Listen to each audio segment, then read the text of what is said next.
My name's Nick Powers, and I'm the president and lead instructor of Warfighter Scuba. I'm a veteran of the United States Marine Corps from the years 2003 to 2007, with one combat deployment to Haditha, Iraq in 2006.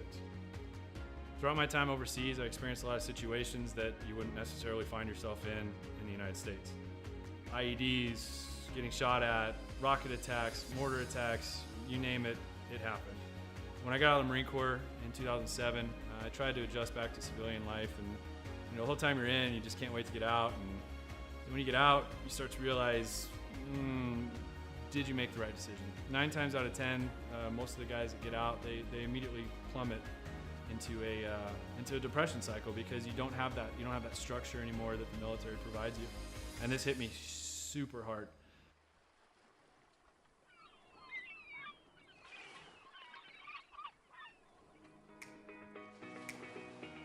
We moved to one of the #1 top dive destinations in the entire world, and I figured I'd start getting back into scuba diving.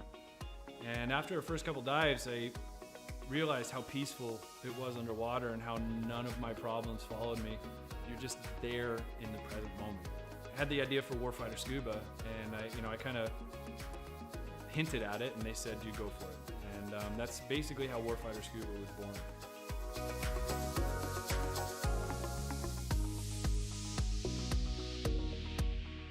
So Warfighter Scuba is a nonprofit. We're a 501c3 nonprofit with the IRS. We bring combat wounded veterans down to the Caribbean to teach them scuba diving to treat their wounds. Whether their wounds are physical or mental, such as PTSD, scuba diving is a extremely therapeutic activity for mental stressors and for physical ailments. Mentally, as soon as you go underwater, your body just reacts. It's not normal. You're not meant to breathe underwater. Automatically puts you into the present moment.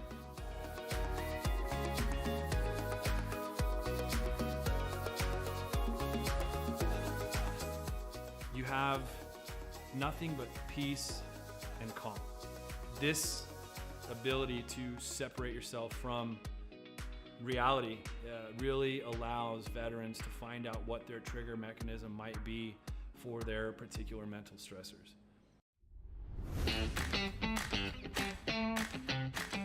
So every veteran who comes through our programs gets a 100% funded trip. Each veteran also receives a round-trip ticket from their home of record. That ticket will bring them straight into Roatan, and their entire week stay, their hotel, their meals, their snacks, everything's paid for. So that veteran can get an entire week away from reality and completely separate from any kind of problems they might be facing at home. So each veteran receives very private and intimate training sessions when they come down to Roatan. We first start in the pool. We do some confined water skills. We'll then switch out to the open water dives. From that point on, it's not even training anymore. It's just fun. It's learning on a level that I don't think most people have experienced before. We do all the certifications for them that we can in a week at their pace, from open water to full face mask to nitrox. Every trip that we have, whether it's one veteran or 4 veterans at a time, we just have a blast. There's no bad karma. We've seen sharks, we've seen turtles. We've seen 4 eagle rays at once. Just the things that happen when we're in the water together are truly, they're just unbelievable. The dedication that these vets have now to scuba diving and to wanting to come back and to help other veterans experience what they've experienced, it hits me in the heart more than most things have ever hit me in my heart. It's truly an honor to take these heroes into the water. It's really cool to see the transformation that happens to them, from being, oh my gosh, I don't know if I'm gonna be able to do this. I've gone snorkeling a few times, or I'm not that good of a swimmer. And the funny thing about scuba is none of that matters. You're completely weightless in the water. You could come down and have 0 experience in the water and be one of the better scuba divers out there.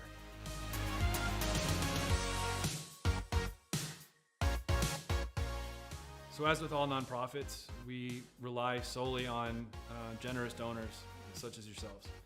None of these programs could exist without people who are willing to give some of their hard-earned money up to save veterans who might be struggling with everyday life and have that unfortunate thought of suicide. 100% of every dollar that's donated goes directly to the veterans. I personally, myself, I do not take any kind of money. All my time is donated. There's no salary to anybody who's on the board or any staff positions in Warfighter.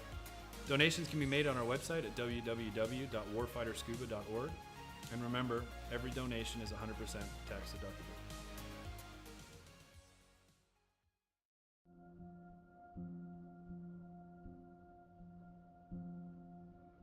Soldiers, sailors, airmen and women enlist in the armed forces for many reasons, including a sense of duty, patriotism, the adventure, travel, and adrenaline. Many continue their military service because they discover a brother and sisterhood, an identity, a team. When service members are injured or wounded and can no longer perform their military duties, they quickly find themselves removed from their team, no longer serving the purpose for which they trained. I came back from Afghanistan in 2013, and it was kind of a trial and error of finding out, after the military, what's next in life. Being forced to leave a military career filled with purpose and pride can be challenging. Some challenges may leave lasting scars.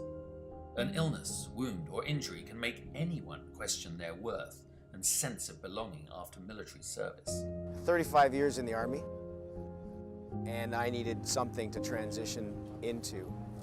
And so from that transition came an idea, and the idea was this.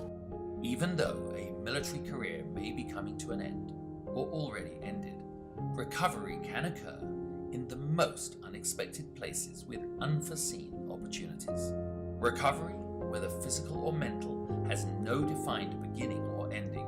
It may last a lifetime. For me, one of the biggest surprises that I found out going through it was that it's not like the flu where, you get sick and then you get better. You're never cured. And that's so frustrating. It's so hard to tell someone that. And it's so easy to slip back. And every single time you have to find a new way to fight it, it's a different monster every time you battle it. This can feel daunting to a warrior who is suddenly forced to leave everything they know, trust, and love, finding themselves at the beginning of an unknown and possibly frightening new journey. Welcome to the world of motorsports. We're in the right place at the right time in our lives to be able to take these guys that are wounded and put them in front of people that can actually show them that there is a camaraderie, there's a brotherhood within the motorsports industry, that there is potential for career opportunities for them if they have the skill set. Motorsports offers an opportunity to regain that sense of identity within a safe, fast-paced team environment, providing a renewed sense of purpose. It has many facets, all created by teams working together for success on the track. Like in the military, in motorsports, the goal is in accomplishing the mission, winning as a team, collectively celebrating the successes and supporting teammates through the losses. Through motorsport opportunities, Operation Motorsport assists medically transitioning service members and veterans with discovering new ways of achieving a renewed sense of hope, purpose, and pride. Besides the basic brake changing, oil changing, tire rotation, I've actually learned how to assemble and disassemble some engine parts, change some axles, do some alignments and stuff. So give it a try. You never know. This was nothing that I expected. I did not expect to be fully suited, jumping over a wall while cars are going 100 and something miles an hour. From motors to media, tires to tickets, and hot laps to hospitality.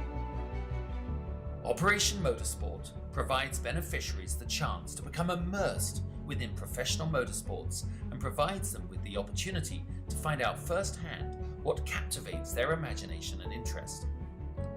These opportunities provide an avenue of discovery within the motorsports immersion or diversionary therapy programs, all within the Excite, Engage, and Empower recovery programs. Operation Motorsport also offers virtual engagements and recovery opportunities through an iRacing league engaging beneficiaries in a safe, competitive environment from the comfort and safety of their home. Meeting other like-minded people, service members and veterans on the virtual racetrack, opening the doors to Motorsport Academy programs that prepare beneficiaries for their first encounters at the racetrack, and possibly leading to a day when they can get behind the wheel. A team environment's a perfect place for people like us to kind of get back into some kind of normalcy when you go through a lot when you get medically discharged.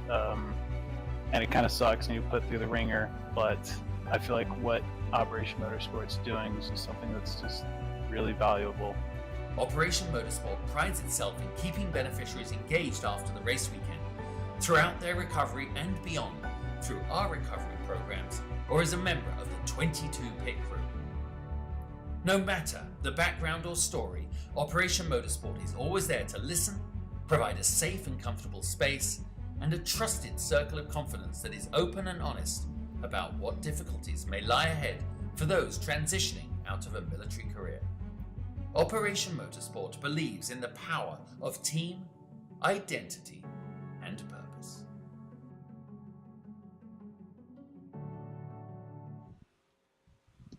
Welcome back to the stream. It is Friday night. That means it's time for Gears Unlimited Friday Night Lights. This week we are at up in Indiana at Kokomo. A little bit of short track action after Williams Grove last week. We were glad to get out of there, but we will see how tonight goes. Kokomo can be hit or miss. Got a great field of drivers. Looks like I'm counting 22 drivers in the field. Again, welcome aboard. If you're tuning in for the first time, welcome. Appreciate all feedback that you can give us. If you're coming back, thanks for coming back. We are getting ready to call the drivers off the track. You will ride along with me. We do communicate with the drivers throughout the night, so that might be a little different than what you're used to if you're just coming to the show. Again, here at Got Your Six Racing Network, we are racing for awareness of veterans issues. 22 veterans a day take their own lives, which is 22 too many, so we're trying to do our small part. We play promos throughout the night of organizations out there doing great things for veterans. So ask that you donate if you can, buy a t-shirt, just do whatever you can. So we are getting ready to call the drivers in off the track. We will do that right now. All drivers, clear the track, please. All drivers, clear the track.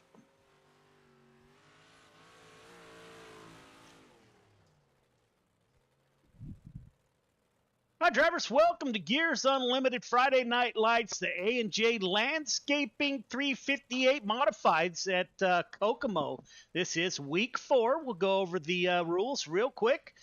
Please remember, if you finish in a podium position, you do not interview and you do not stay for the photo. You will get an EOL the following night. You bring out 2 cautions in a heat or feature race, you will be done for the night. Intentional contact will get you an automatic suspension. Call-outs on Discord or messaging other drivers within the league. If we find out about it, you're probably going to get another suspension. Don't forget, coming up, we have the Dirt Track Bank World Finals. There's Sunday is the deadline. If you sign up by Sunday, you will be entered into a $100 drawing. We also get 3 provisionals here at Friday Night Lights.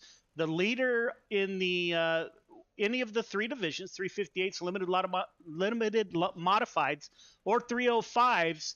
If you are leading in the points and you are not already qualified for the feature, you will get a provisional. So we do get 3 provisionals. Highly suggest that you sign up for all 3 divisions, as they do it kind of like we did, where it's a accumulation of the 3 divisions. So that's coming up. Make sure that you get in there before it closes up.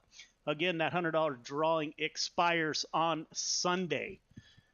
So that's all I got for tonight. Any questions, comments, or concerns before we advance?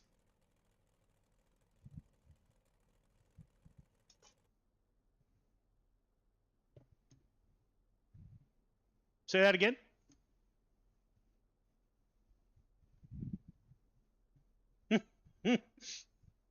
Oh, I get it.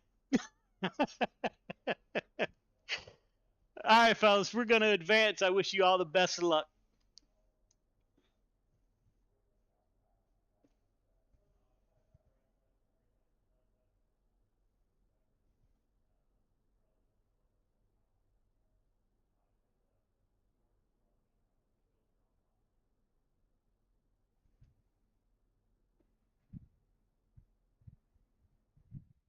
So we have advanced to qualifying. We're going to get underway. We do have 25 lap features for the 358 modifieds and the limited late models. We have 30 lap features for the 305 sprint cars. We will follow the drivers as they come out on the track. First out on the track is the 213 of Michael Vitale in the 213 machine. Michael is an Air Force veteran. I'd like to thank Michael for his service to our nation in the United States Air Force. Michael takes the green flag for first of his 2 timed laps. Dan McLaren in the 88 machine. He's coming to us by way of Coast to Coast Racing League, but it is Joseph Grandy, now Gavin Chatham at the top of the board in that 24 machine. Gavin's been hit or miss this season. Brandon Templeton up to P2 in the 31 machine. Grant Wesley in the 88 out on track. Good to see the GY6RN logo on board. Greatly appreciate the support out there. Gavin Chatham at the top of the board with a 13 even. Jake Henry in the 171 from Murano Racing Camp. Again, got your 6 Racing Network on board. Greatly appreciated, Jake. Currently 15th quick. David Tormachi, driver out of Montana in the 313. Coming for his first timed lap.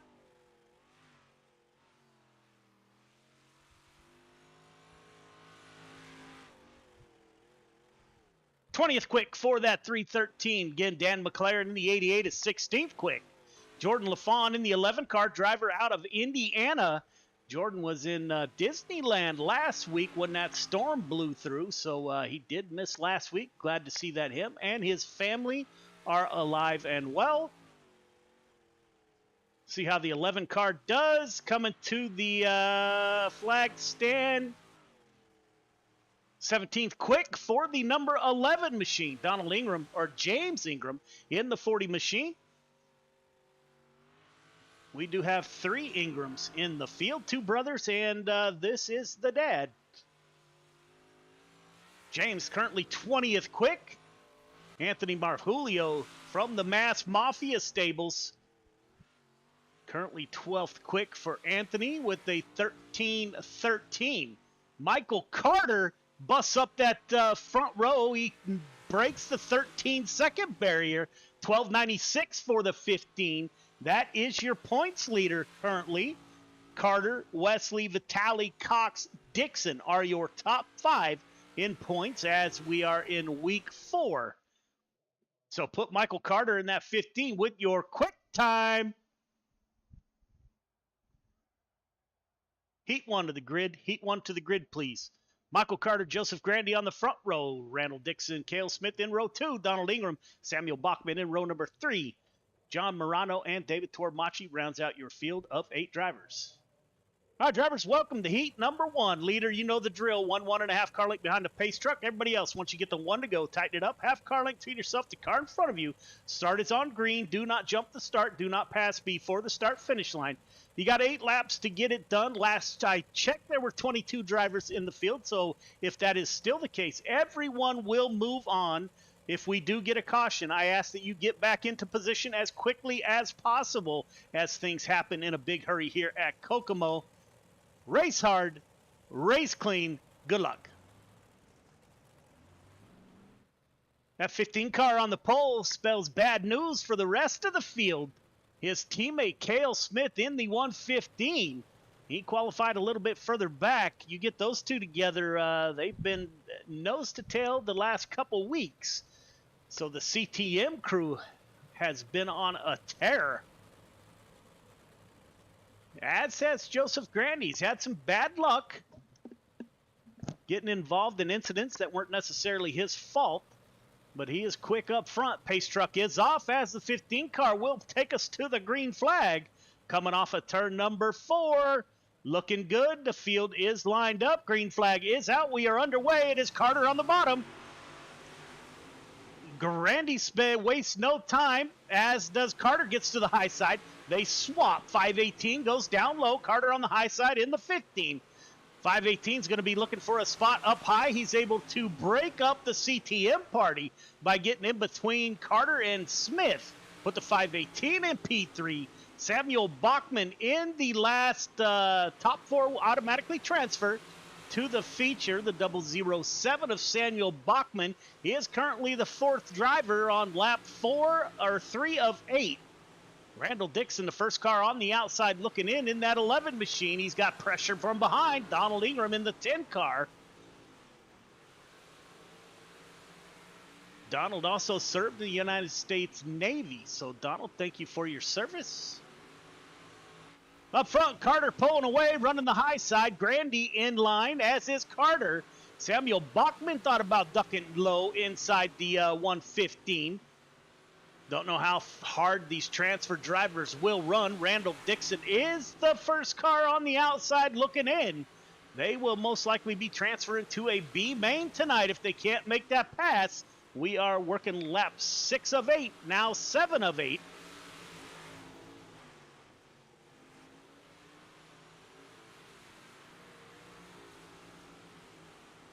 Up front, Carter checking out on the field. Grandy in P2. We got 1 lap to go. 15 car running the high side. Grandy and Cale Smith are going to battle it out here. We're going to take a peek at that 4th and final transfer position. It will be Carter. Grandy, Smith, Bachman are your 4 transfer drivers to the feature for tonight.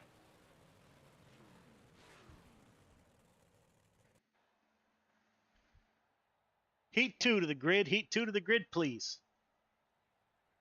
Gavin Chatham, Anthony Morano on the front row. Travis Anderson, Jesse Ingram in row 2. Michael Vitale, Grant Wesley in row number 3. James Ingram rounds out your field of 7 drivers. All right, drivers, welcome to heat number 2. Leader, 1.5 car length behind the pace truck. Everybody else, once you get the 1 to go, tighten it up. Half car length between yourself and the car in front of you. Start is on green. Do not jump the start. Do not pass before the start-finish line. Top 4 heading straight to the feature. Everyone else probably going to a consolation of sorts. 8 laps to get it done. Race hard, race clean. Good luck. Anthony Morano on the outside of road number 1. We will take our, if I can find it, there it is. Say good evening to his wife, Sherry, on board that 32 machine. Sherry tunes in each week to watch Anthony run. Sherry, greatly appreciated. All the spouses, significant others out there that support your driver. That's great to see. 24 car of Gavin Chatham on the inside of row number 1 will take us to the green flag. That 33 is the T part of the CTM race crew. That is Travis Anderson. 24 car of Gavin Chatham dives it down low. 32 car goes by on the high side.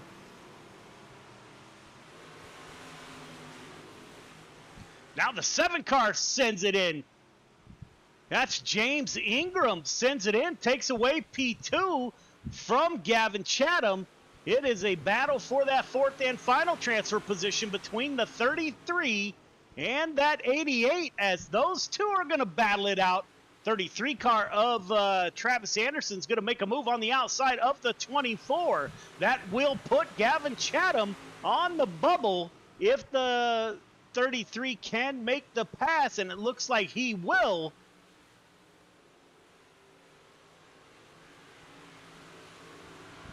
Anthony Morano still at the front of the field in the 32. James Ingram moved up 1. Michael Vitale making a little bit of contact there. No caution comes out. Grant Wesley in the 88 machine is in the 4th and final transfer position, working lap 6 of 8.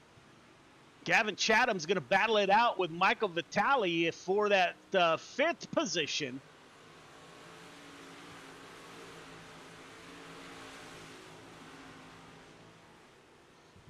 Top 4 separating themselves from the field. That's Morano, Ingram, Anderson, Wesley are your current top 4. That will transfer. 88 car getting a little bit restless. Wesley looking underneath that 033. This is the last lap. 32 car of Anthony Morano bringing it home. 88 sends it down low. Morano, Ingram, Anderson, Wesley are your top 4 heading straight to the feature. Everyone else probably going to a B main if we have one. Heat 3 to the grid. Heat 3 to the grid, please. Brandon Templeton, Chris Cox on the front row. Randy Shreves, Anthony Marjulio in row number 2. Jordan LaFawn, Dan McLaren in 3. Jake Henry rounds out your field of 7 drivers. All right, leader, 1.5 car length behind the pace truck. Everybody else, once you get the 1 to go, ask you to tighten it up. Half car length between yourself, the car in front of you. Start is on green. Do not jump the start. Do not pass before the start finish line. Got 8 laps to get it done. Top 4 heading to the feature. Race hard, race clean. Put on a great show. Good luck. You got 2 Iowa drivers on that front row. Brandon Templeton from Corning, Iowa, and Chris Cox, the reigning 358 modified champion from last season. He's on the outside. He's from Des Moines, Iowa.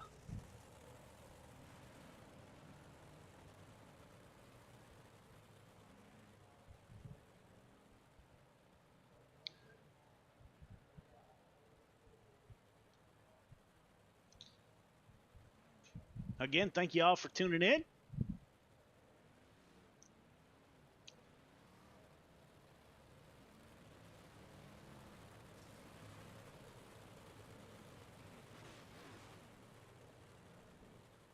We will go on board with your pole sitter as he comes to the green flag. Pace truck is off. We will ride along with that 31 machine. The dirt track bank 31. Green flag is out. We are underway. Great start on the outside. You saw the 515 get a jump. Templeton on that bottom side. Can he get a run off the bottom? No, he's going to fall back. Now Anthony Marjulio is going to try to take 3rd from the 31. Jordan LaFawn in that 11 car battling it out. Templeton has to get to that high line, and he does. They make contact.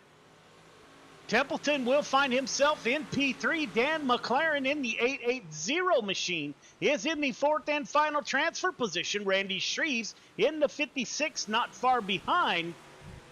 We are nose to tail early. Cox, Marjulio, Templeton, McLaren, your top 4. Looks like McLaren got into the wall, as did Randy Shreves.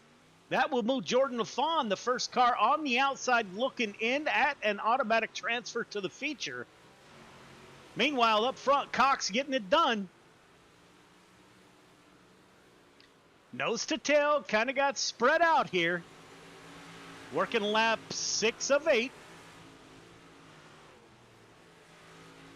Templeton and Marjulio make a little bit of contact.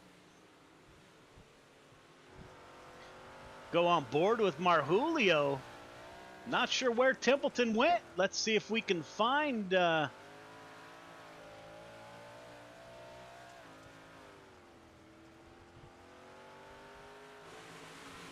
Templeton running that bottom side. 1 lap to go. Gets that bottom side to work. Still in P3 up high. Chris Cox is going to bring home the win. Marjulio, Templeton, and Dan McLaren are your top 4 heading directly to the feature.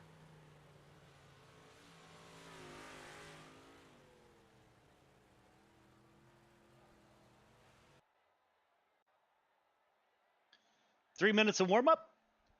3 minutes of warm-up, ladies and gentlemen. We will be right back.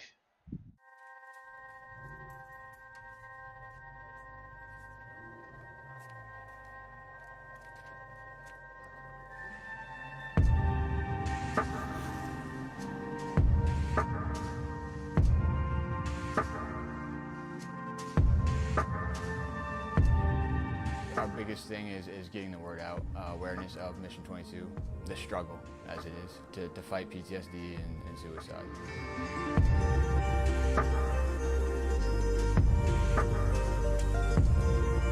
My name's Corey Decker. I'm the state representative for Mission 22. This year's been great. We got a bunch of great guys that have gotten together and decided to create this rally. The word's getting out, and it's turned into quite an event where we can actually help a lot of veterans.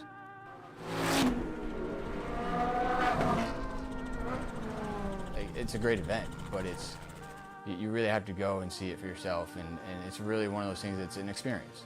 Just going that weekend, we've seen how it changes people.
Welcome back. We are getting ready to go 25 laps in the feature race.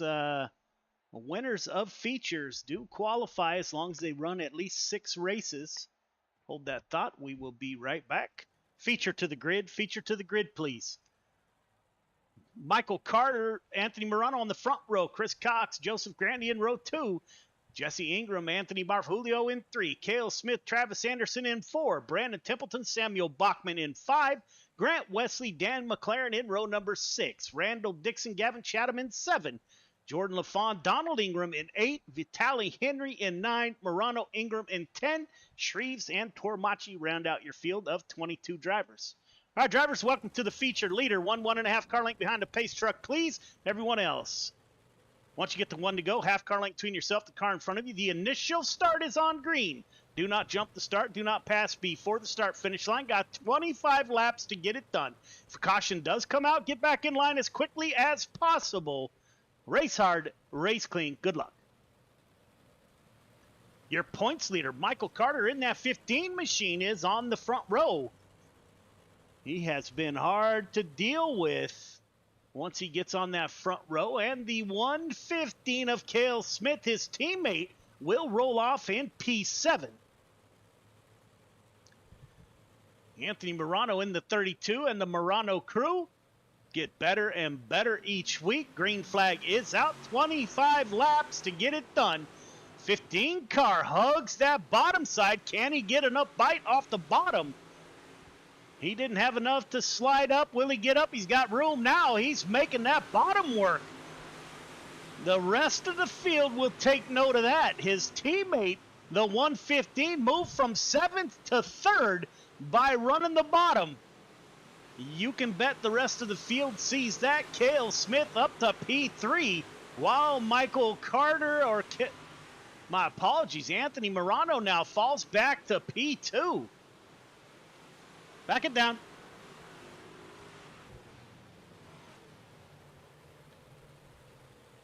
Looks like Joseph Grandy involved.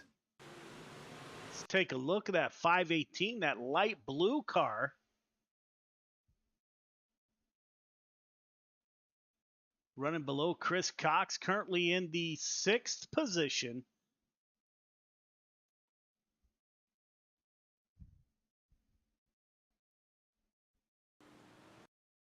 Looks like Templeton on the bottom. Those two are going to make contact.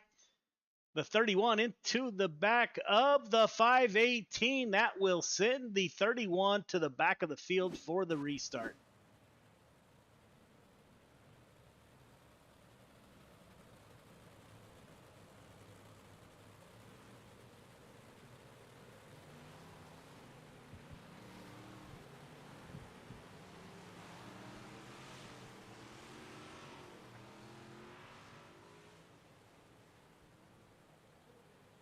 Pace truck is off. This restart is on the leader. We are underway. Great start by the 15. Looks like that bottom side is working for Michael Carter.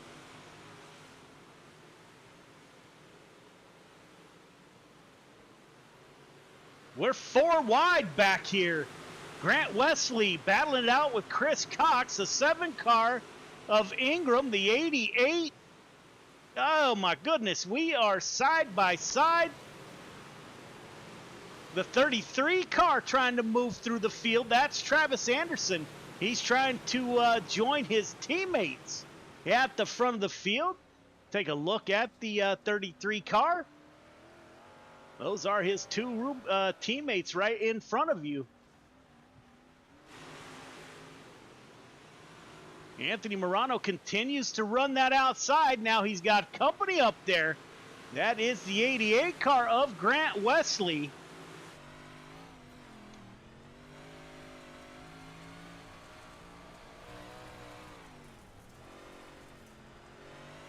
Wesley taking a peek. How about second place Cale Smith as he tries to track down his teammate?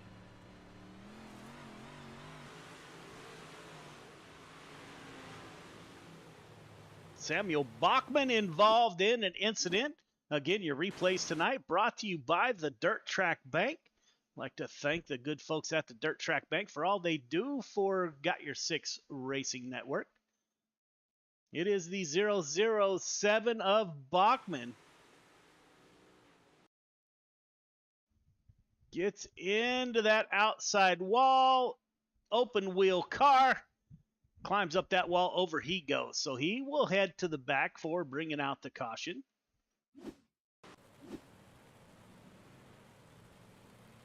Up front, Michael Carter showing the way, his teammate to his rear bumper. Working lap 10 of 25. 9 of 25.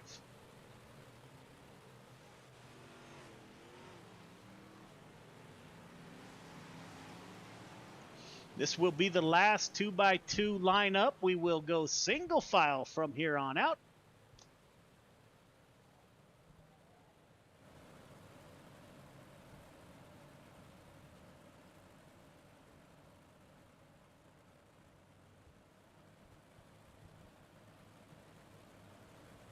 Race control calls off the restart.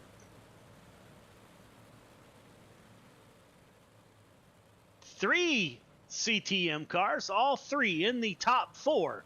The 32 car of Anthony Morano might be forced to run that bottom side. He might find that he likes it down there. The 88 car dives it in.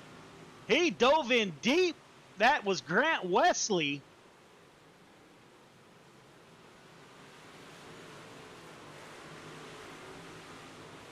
You do not stop turning the steering wheel here at Kokomo. Quarter-mile bull ring. Morano moves back to the high side. We got somebody around. Looked like the 11 car of Jordan LaFawn. Let's take a look.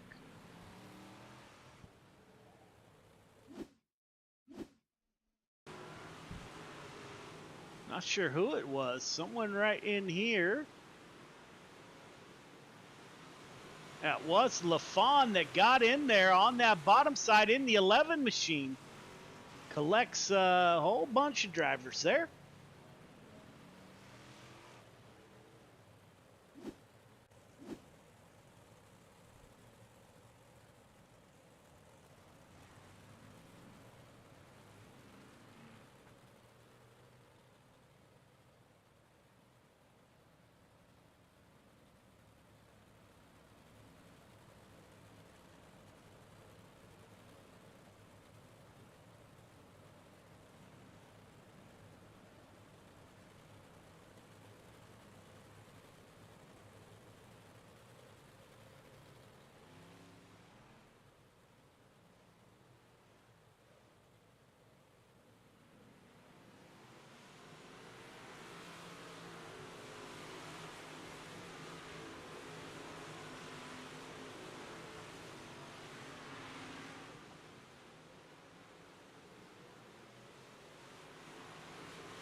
Working lap 13 of 25. Michael Carter still at the point.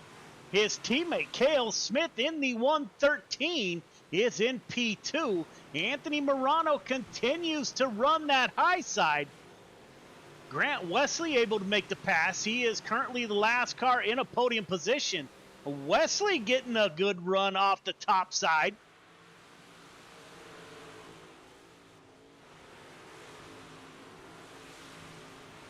Carter, Wesley now, Smith, Morano. We'll see how it comes out at the line. Carter moves up high. You can bet the CTM boys. That's Carter, Smith, and Travis. Where's Travis Anderson? In 5th place. You know they're talking on the radio. Looks like the top 2 moved up high. Let's check in on Travis Anderson to see where Travis is running. In that 033 car. He's running the middle with Anthony Marfulio in that 238. So those two battling it out for P5. Working lap 18 of 25. Michael Carter at the front of the field coming up on lap traffic. Grant Wesley, so 1-2 in the points, running 1-2 on the track. Michael Vitale Jr. is in P3 in the points. Caution comes back out. Chris Cox involved. That's last year's champion in the 515 machine.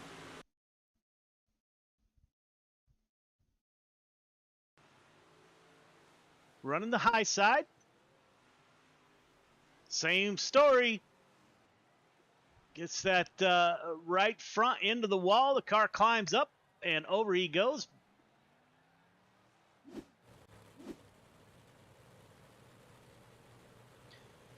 Working lap 20 of 25, so we are getting down there in laps.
Great battle. Top three start finish line. Marjulio at the line, running the bottom side, edges out the 115 of Cale Smith. Great run. Great way to start the Friday Night Lights.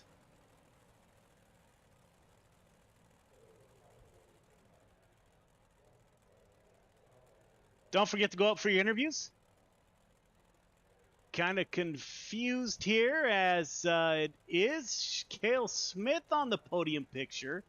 Not the 238 of Anthony Marjulio is what I have on my timing chart.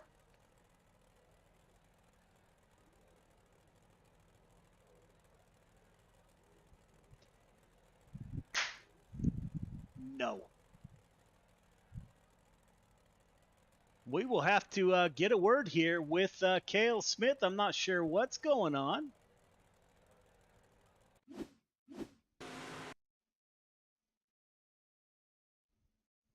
We'll pull Cale Smith into the booth. Go.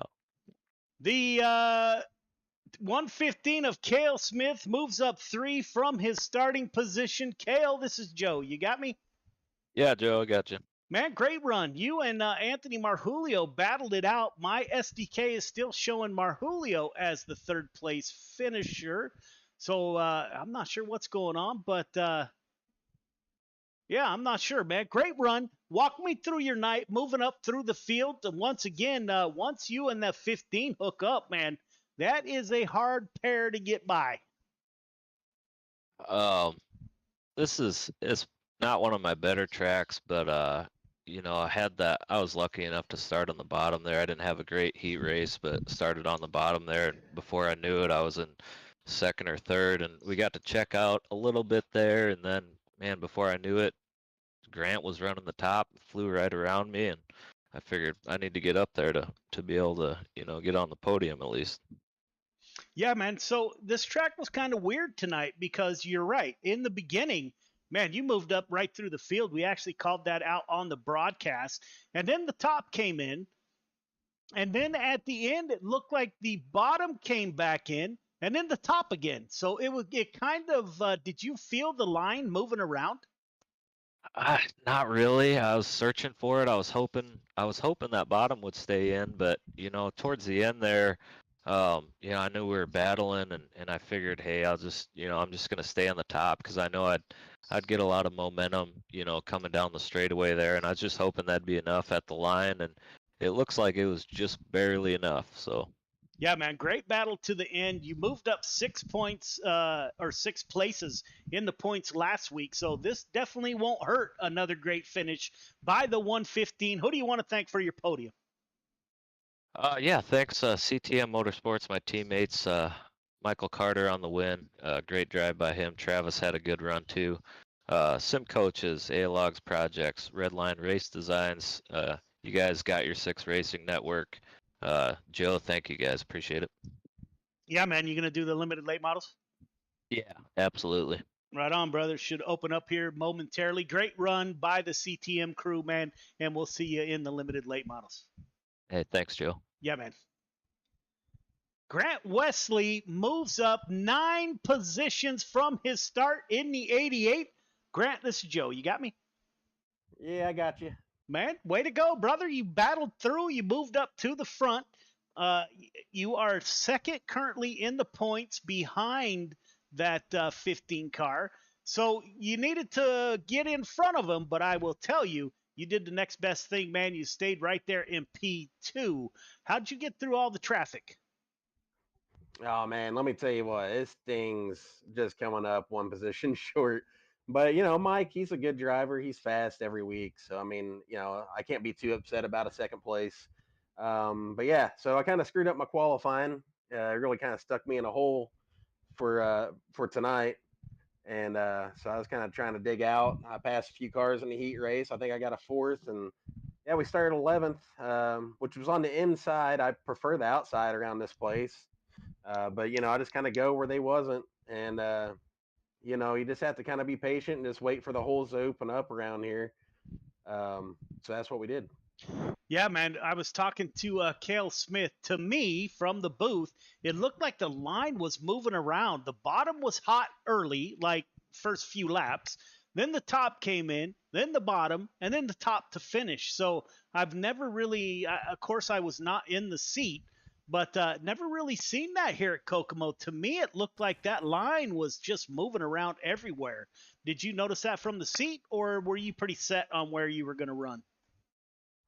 Oh, yeah, definitely. Of all the tracks on the iRacing service, I think the line moves here more than anywhere else, just because of the way the track's shaped.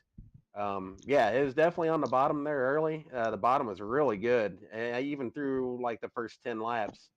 But and the top's almost it is pretty good, definitely there at the end. I think 1 and 2, you pretty well want to be on the top no matter what. But 3 and 4, even at the end, there was several options where you could have tried to make a run happen to make a pass, like shoot through the middle. But I just ran out of time. Yeah, man. So we're looking at the '88 car here on the broadcast. Hustlin' Hoosier. So where does that put you exactly from? So I'm from Southern Indiana, Whereabouts?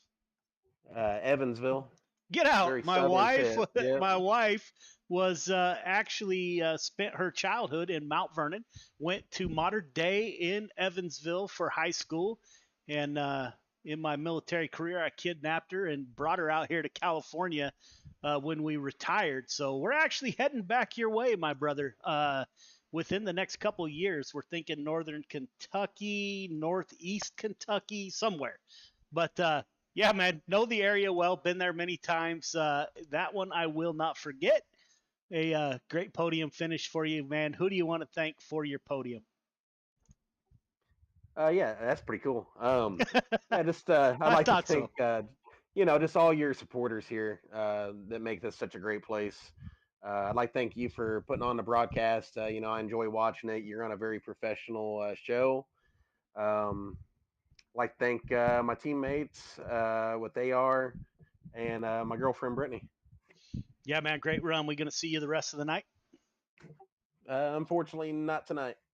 All right, man. I wish you a great weekend. You cap off a podium and you're out. I dig it. If I got a podium, I'd probably do about the same. But good run by the '88, man. Keep up the great work. All right, thanks, man. Yeah, man. Have a great weekend.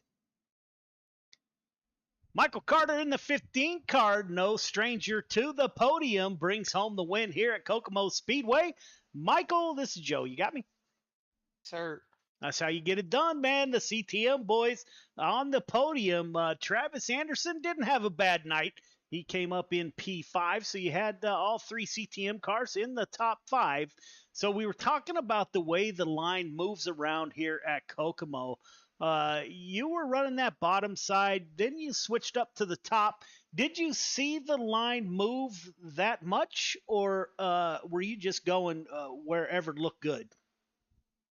The bottom was real fast at the beginning of the race, and I think everybody was just burning it up. And Grant got around my teammate there, and I seen him coming like in a hurry, so I was like, I better do something. So I went up to the top, and it was actually a lot faster up there. Kept the momentum up, and this track is really fun to race. It's got 3 different lines in it. If it would have been slicked off a little bit more, I think it would have been a little bit more interesting. But yeah, it was fun, man. Grant did a good job. I seen him coming though. He was a rocket ship up there, and Kale was giving me pressure there for a little bit too. He had a good run, and like I said, Travis did too. So it was fun. Yeah, man, another great performance put on by you guys. So another win for the 15 machine. Who do you want to thank for your drive to victory lane? I think Randy Carter Painting, CTO Motorsports, Kale Smith, Travis Anderson, Redline Race Designs, GY6RN, Friday Night Lights, you of course, Joe, everybody watching, Top Tier Race Control, Dirt Track Bank, just everybody involved with this. Really appreciate it. And I'm excited for your new journey. I read about your legend, so that's pretty cool, man. Yeah, Good deal. can't wait. We're hitting the road at 0:30 in the morning, heading down to SoCal. So yeah, I can't wait. So very excited, Awesome. man. Great run by you, my friend. And you gonna run the limited late models tonight? Yeah, absolutely. Yeah. Right on, man. Absolutely. We'll talk to you again, I'm sure. I'm going to try. And that's not the broadcaster's curse right there. So I might have to take that back. Great We'll see what run. happens. Great run, man. Thank you. Yes, sir. There you have it, ladies and gentlemen. There is your 358 modified tonight. Michael Carter brings home the victory. Grant Wesley moving up in that 88 machine, the driver out of Evansville, Indiana. Come to find out where my wife is from. Cale Smith in the 115 finishes in P3. Ladies and gentlemen, we're going to take a quick break. When we come back, we will be back with the limited late models right here at Kokomo Speedway. So we will be right back. History repeats itself. History is always happening over and over again. So one of the ways to stop a theme, one of the ways to stop something from reoccurring is to first of all admit it.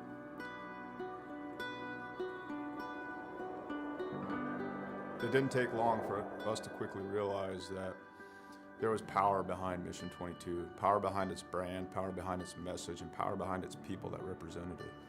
All right, my friends, day 19 of 22, the 22-day push-up challenge. Day 19 means 418 men and women have possibly committed suicide in the last 19 days. I went and looked up my ship, the USS Rushmore. More people who have killed themselves by now than ever served on our ship at one time in just 19 days. 19, 20, 21. One more. Y'all ready for the last one? Mission 22 has become a decentralized nationwide effort to show love, to raise money, to be available for other warriors, to be able to be a point of contact, to let the warriors know, but also for warriors to let other warriors know that there is a community. You're not alone. This isn't happening in silence. You're not forgotten. We brought 4 veterans from all different parts of the United States and brought them together to hike through the state of Oregon. May God bless you on your journey. Thank you for serving our country and for being willing to go on this walk. I'm praying you feel peace and strength with each mile. On this hike, some folks found God, some folks remained sober, some folks lost a significant amount of weight to be able to participate. And not so much just a healing walk for us as warriors, but for us to contribute to other people's healing. This hike, we raised $12,000 for endobiogeny. Some of the folks on this hike, they're going to be volunteers for this treatment. And I couldn't be more pleased and more proud because it was difficult. We had a lot of struggles. Not everything on this hike went pretty, but we put some skin in the game. At the end of the day, we were able to raise money and we'll be able to use that money so guys can get the treatment that they need. The War at Home Monument is an example of our social impact, of our awareness, of our permanent fixture to do the work that we can't always do, to always remind us of what we've lost and what we will lose if we don't reconcile it. What we've done is taken 20 different veterans with their families' permission and used them as a silhouette to cut out of a 3,000-pound plate of steel.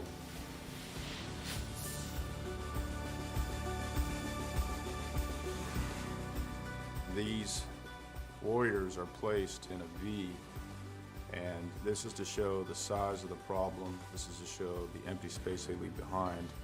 And it's also to be a constant reminder of what happens when we don't listen to the stories of the warriors that fought in our name.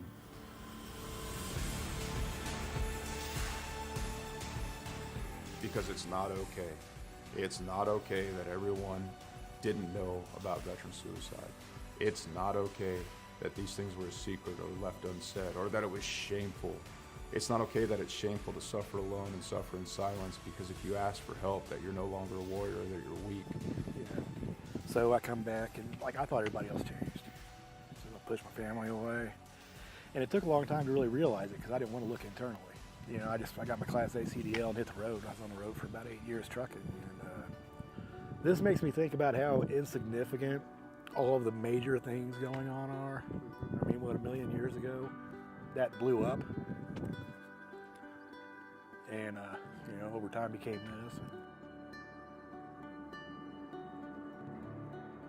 Whether it's hiking mountains or building monuments, it takes a community to heal a warrior. Warriors didn't get damaged and didn't become separated from the sunlight of the Spirit on their own. It happened in the name of this nation. We can change the way we think about war, how we think about warriors, how we think about ourselves, and what we think we're going to do in the American community. We can do it now. We can do it here. And there's going to be another generation of warriors coming. We can set the tone to create a culture that grabs them up and loves them and smothers them in resources, in opportunity right now.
When people hear a Till Valhalla project, the first thing they might think of is our shirts.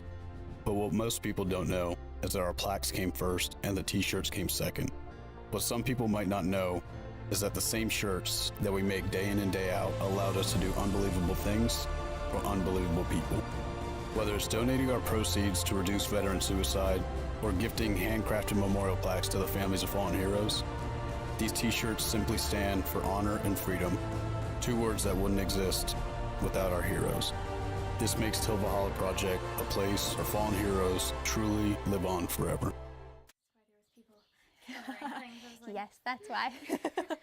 So we'll just give them a quick brush and then we'll get our stuff on, and then we have like an obstacle course. And so why I'm smiling. You don't know why you're smiling? We always smile. Smiling's the best. The Mission 22 Equine Program is a riding program for children of veterans. We also serve grandchildren or direct family members of veterans. It's a lot of fun, and I've always loved horses. We have private lessons and group lessons, but it's not just riding. You know, riding lessons, people just think that that's all it is. But we have the opportunity here to really build confidence, to lower stress levels, to give them an outlet and opportunity to spend time doing something healthy and productive. Mission 22 is really based on the foundation of the importance for family. It's why we're supporting families here. So in a time where kids' programs are being canceled left and right, school is shut down, they're not able to be around their friends, you know, being able to have an opportunity where they can just be together and let go of that stress and be around people. Again, honestly, it's just really that simple, being around people. You know, who would have thought that it was something as simple as that? That's okay. You want to grab his reins, and then I'll have you walk him forward. It's really a special thing to watch these kids come every week and build a partnership and a relationship with their horse. It lets them forget about everything that's going on in life, being able to come here, kind of shut the world out a little bit, and have a really stress-free, fun environment. There's tons of studies that have been done on lowering of cortisol levels of children, and especially with children of veterans, often growing up in a household that can be a more stressful place, to be able to have an outlet where they can be outside, fresh air, horses around them, and just growing in that confidence. Horses are really unique. They're very intuitive to people. They're very emotionally intelligent. They're very emotional animals, very in tune to people. They have a great way of reading people as well. They can pick up on if you're feeling nervous or scared or excited. They're very reflective to how you feel. And so it's a great way to kind of check in with yourself and see how you're feeling, because they'll let you know. When you're riding bareback, it's really important to think about keeping your thighs nice and snug. Watch your spacing. Remember 1 to 2 horse lengths in between. Nice work.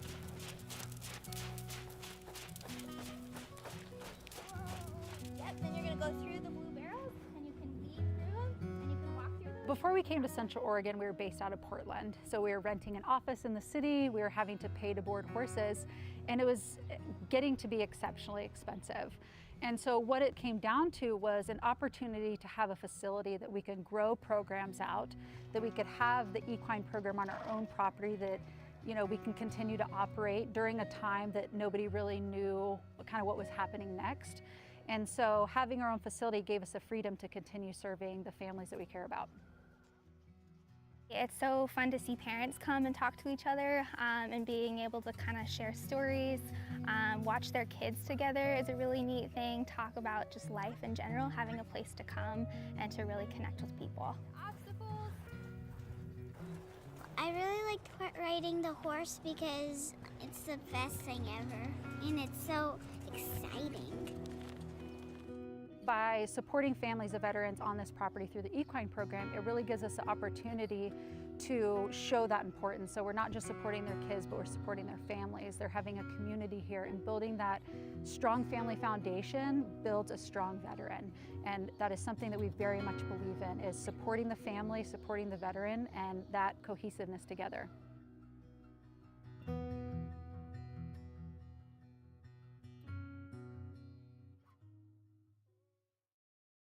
Have you ever had the desire to show off something you created? Like we'll say in motorsports racing, kart racing, or even in sim racing. While on the track, simulator, in your race car, or hauling close to the ground in a cart, Abruzzi Racewear has you covered. If you need to promote your team logo, name, colors, or just feeling a bit more confident in your sim rig, Abruzzi Racewear has your answer. Team shirts, jackets, and even racing suits, they will go the extra mile. Race boots, trainers to gloves, even karting suits, as well as safety-rated wear, Abruzzi has a supply to fit your needs. Customizable from team names to colors, and yes, you can have your own name customized just the way you like it. In sim racing, they give you the comfort and feel of being strapped into a cockpit to bring the experience closer to the way you desire it. Their range of apparel has been created to not only meet and exceed the highest levels of comfort and quality, but also to enable you to make it yours. To add your personality, take a look at AbruzziUSA.com to see the lineup and what they have to offer. AbruzziUSA.com, with customization at heart, it's your wear, your way.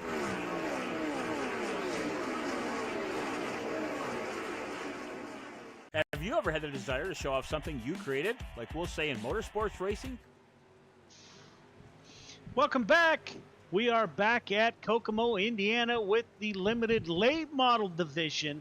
Let's take a quick look at the points. Thank you all for sticking with us. Michael Carter, the 15 car, is leading the points, followed by Chris Cox. His teammate Travis Anderson from the CTM stable is in P3. Jeff Kemper, Randy Shreves round out your top 5 in points. Special shout out, ma'am. Pete Fitzsimmons is what I see. I know that you are Jordan LaFawn's grandma. As always, ma'am, thank you for tuning in. I hope I got that right. It's great to see you every Friday night. That's what it's about. Racing is a family event, so it's always great to see fans out there cheering on their loved ones. So welcome to Friday Night Lights, ma'am. Once again, it's great to see you aboard. We are getting ready to call the drivers off the track here. Travis Anderson in the 033. That's the third CTM driver, is out on track. He's got your quick time in the 1262 area. So limited late models getting around a little bit faster than the 358 modifieds did. Tonight we got 25 laps in the limited late models, and we're going to close out the night with the 305 sprint cars right here at Kokomo, and that will wrap up week 4.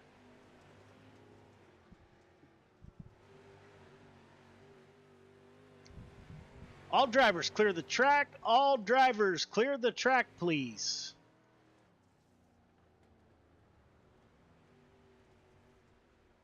All right, drivers, welcome to week 4 at Kokomo, Indiana. We'll go over the rules real quick. No interview, no photo if you finish on a podium. That is an EOL the following week. 2 cautions in any race.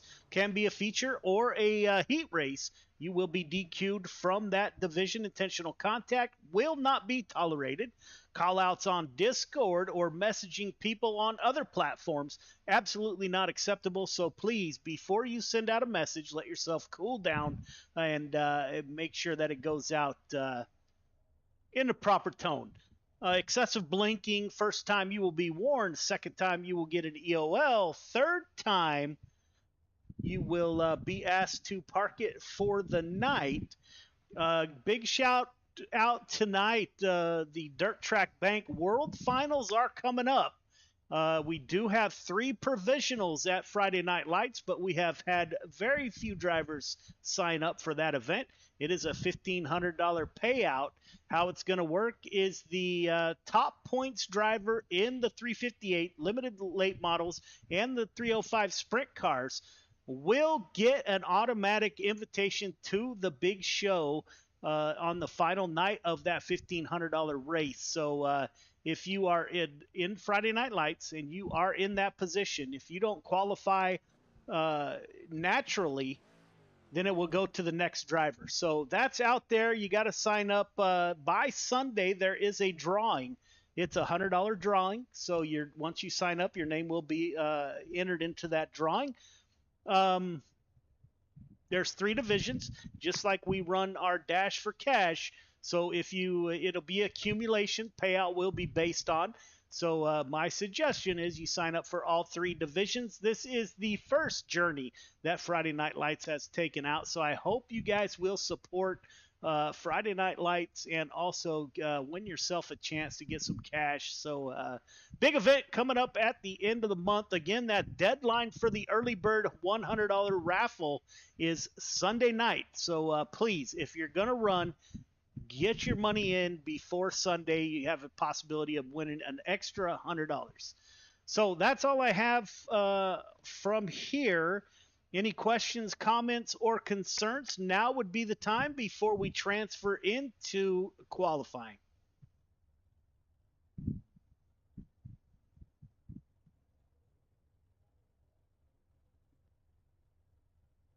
None heard. I wish you the best of luck. We are going to advance into qualifying.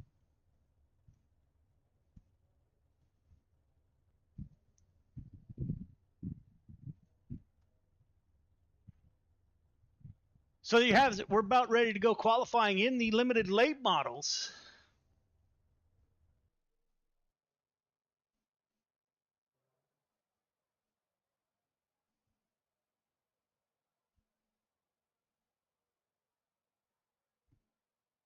Waiting for the cars to come on track. It looks like the 111 of Randall Dixon will be the first car that we catch out on track.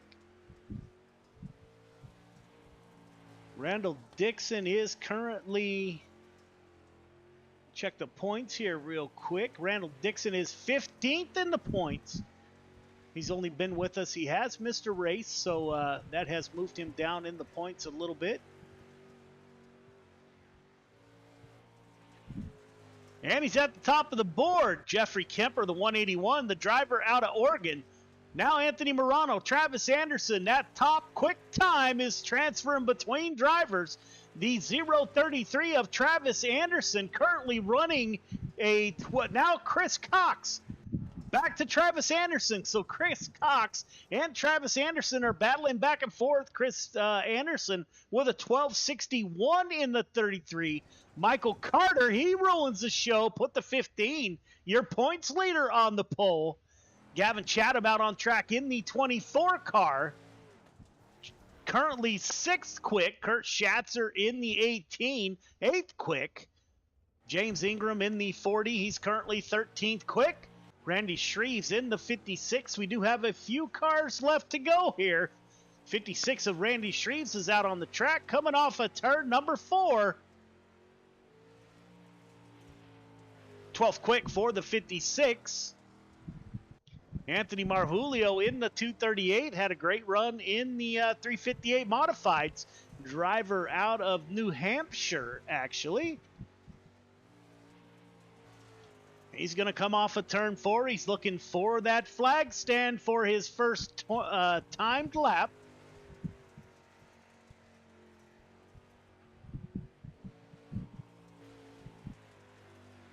'11th quick for the 238. Gavin Chatham still out on track, getting a few extra practice laps, as is the 33 of Chatham. Jordan LaFawn in the 11 car, driver out of Indiana, out on track. Everyone seems to be running that high side. Let's go on board with Jordan and see what it looks like from the cockpit. As he's coming off of turn 4, hammer down for the flag stand. 13 quick for the 11 car. Jordan LaFawn times in with the 12:94. Got one more lap. You can see his hands over there. It's busy as ever. 7th quick. So he moves up quite a few positions. That will round out qualifying as we are getting ready to go heat racing.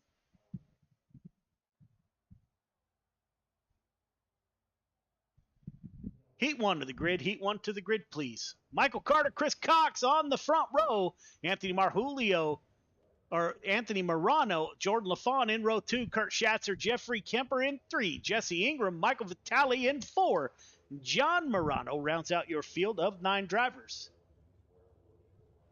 All right, leader, 1.5 car length behind the pace truck. Please, everybody else, once you get the 1 to go, tighten it up. Half car length between yourself, the car in front of you. Start is on green. Do not jump the start. Do not pass before the start finish line. Race hard, race clean. 8 laps to get it done. Everybody heading to the feature. Good luck. Put on a great show.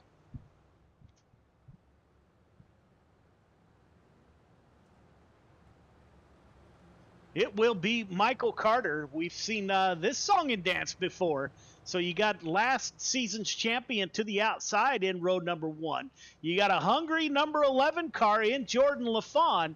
And I would not be a teammate if I did not call out that dirt track bank number 18 of Kurt Schatzer, my teammate and great friend, rolling off on the inside of row number 3.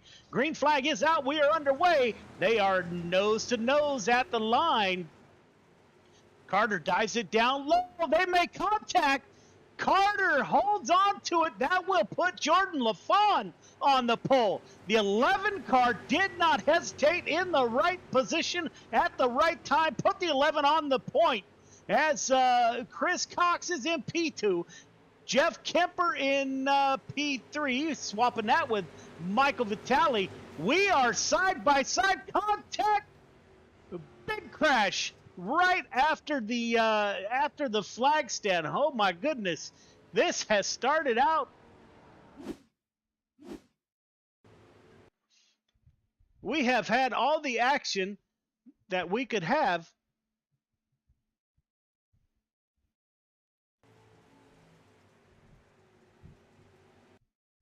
You got the 18, the 213, make a little bit of contact. The 181 involved. The 15 of Carter involved. Now the 32 of Morano tries to miss. Little bit of net code. Let's just hope this is not a sign of things to come.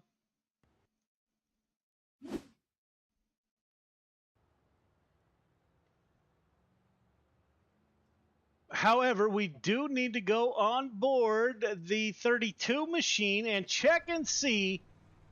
We don't see Sherry on board the limited late model, but Sherry, if you're out there, again, thank you very much. Jordan LaFawn will roll off on the point, so the restart will be on that 11 car, driver out of Indiana. Great start by the 11. The 515 goes with them. They're going to work the high side. Kurt Schatzer in the 4. Another caution comes out. That's Anthony Morano and John Morano. So that'll be an interesting dinner conversation. You got the 32 and the 33.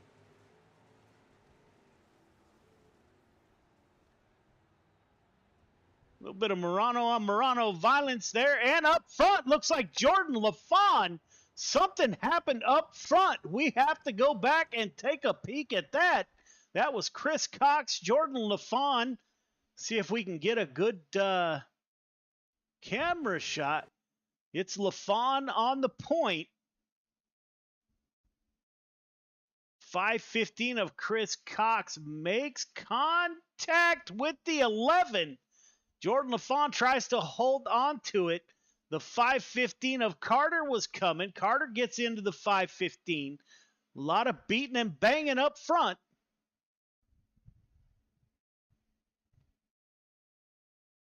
.515 spins the 11, and your front four involved. So this will be interesting. Michael Carter was able to make it through, I think.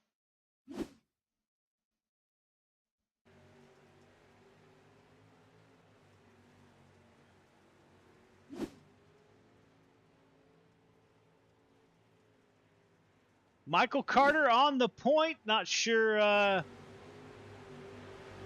Followed by Vitali, Ingram, and Kemper.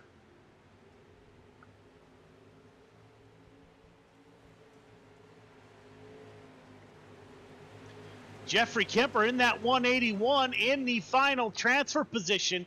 He's got Jordan LaFawn hot on his tail. The 11 car needs to settle in. 213, we're going to go 3 wide. That typically does not work. And it doesn't work again here. LaFawn ends up into the fence with 1 lap to go. That will put the 11 car in the back of the feature. As Michael Carter walks away with the win. Carter, Ingram, Cross, Kemper.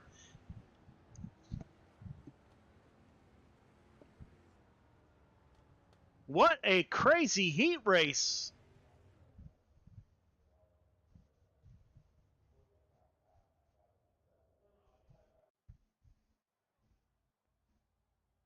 Heat 2 to the grid. Heat 2 to the grid, please. Travis Anderson, Cale Smith on the front row. Randall Dixon, Gavin Chatham in row number 2. Donald Ingram, Anthony Marfulio in row number 3. Randy Shreves, James Ingram in row number 4.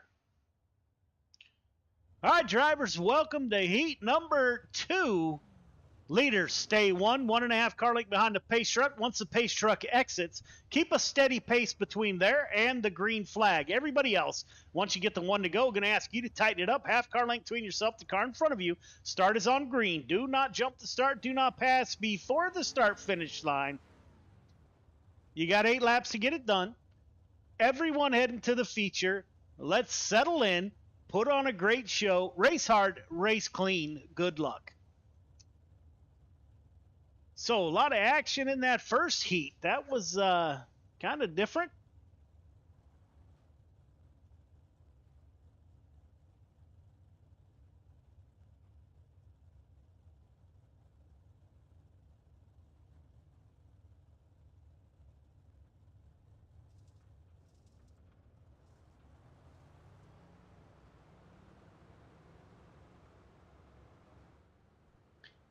It will be Travis Anderson.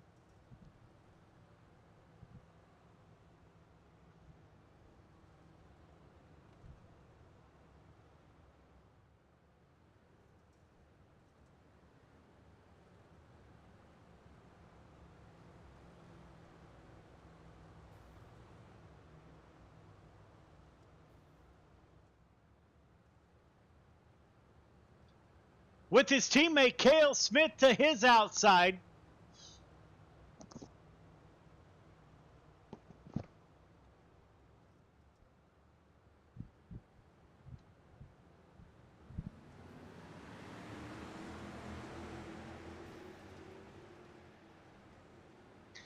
Cale Smith takes over the lead. His teammate Travis Anderson in P2. Gavin Chatham up to P3. The 11 car makes contact. What is going on with the limited late models? As the caution comes back out, Randy Shreves ends up in the inside fence.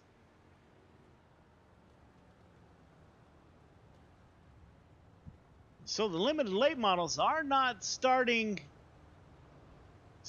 on the best of notes.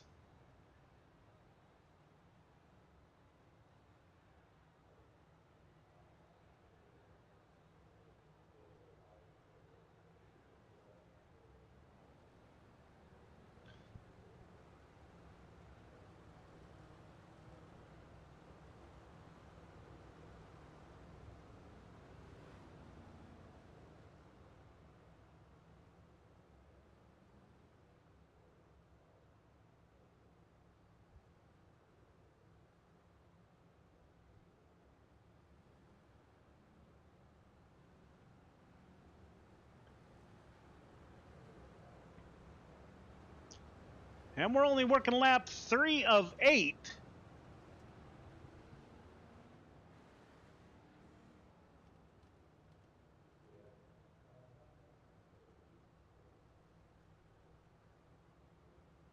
Pace truck is off.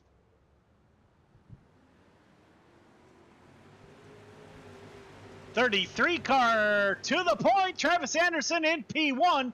Teammate Cale Smith in the 115 in P2. Gavin Chatham, he moves up to P3 as the top 3 scoot away from the field. Dixon and Ingram battling it out for that 4th and final transfer position, although everybody will transfer. Working lap 4 of 8.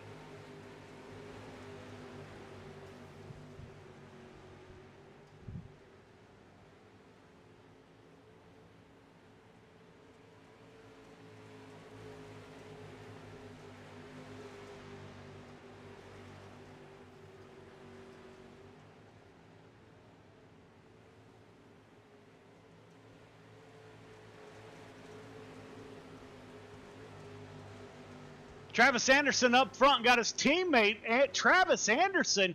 He's pulling away from Cale Smith. Gavin Chatham, now Randall Dixon, 1 lap to go. Dixon able to separate himself in that 4th position. It looks like Travis Anderson coming off of turn number 4. Put the 0.33 for the win. Anderson, Smith, Chatham, Dixon, your top 4.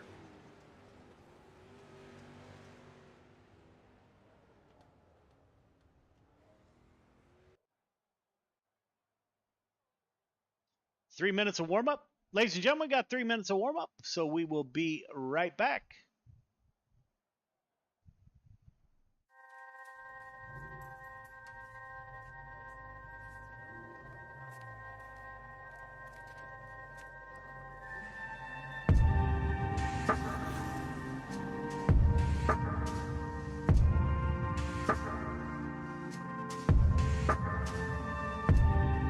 Our biggest thing is getting the word out, awareness of Mission 22, the struggle as it is to fight PTSD and suicide.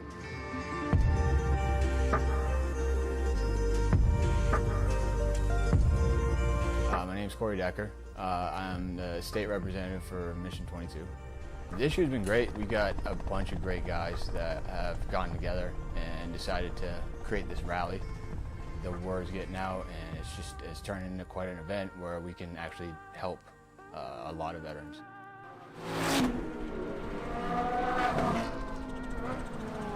It's a great event, but you really have to go and see it for yourself, and it's really one of those things that's an experience. That just going that weekend, we've seen how it changes people.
All right, ladies and gentlemen, we're about to go 25 laps in your limited late model feature. We will get your starting lineup here.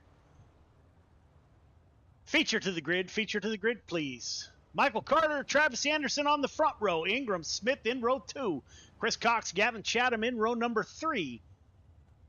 Kemper Dixon in 4. Anthony Morano, Donald Ingram in row number 5. Kurt Schatzer, Randy Shreves in 6. Michael Vitale, Anthony Marjulio in 7. Jordan LaFont, James Ingram in row number 8. John Morano, Jordan Darling is not in the race, so that is your 17 drivers in the field. All right, leader, not unlike your feature or a heat race, 1.5 car length behind the pace truck. Everybody else, once you get the 1 to go, tighten it up, half car length between yourself, the car in front of you.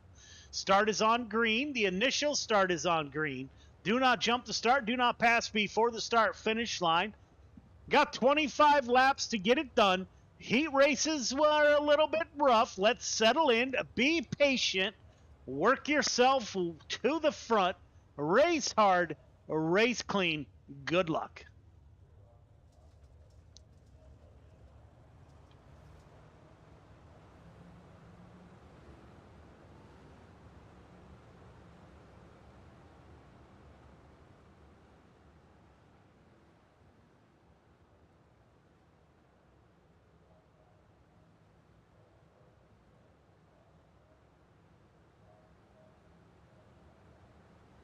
That 15 car on the front row and his teammates.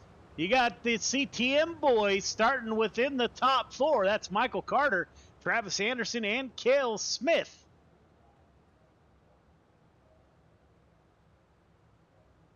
Michael Carter currently leading in the 358 modifieds and the limited late models as they come off a turn 4, looking for the green flag.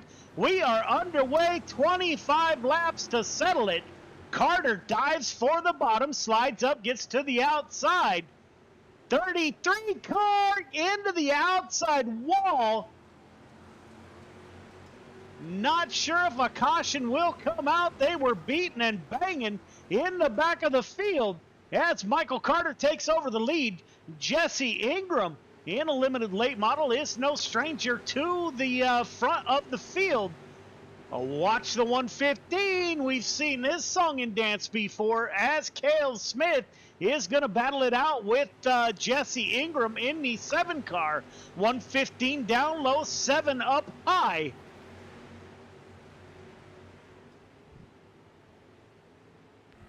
See how close that 115 is coming to those tires.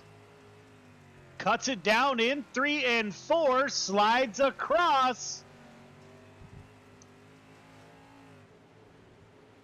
Catches the tire there. The reigning limited late model champion in the 515 of Chris Cox is coming through the field.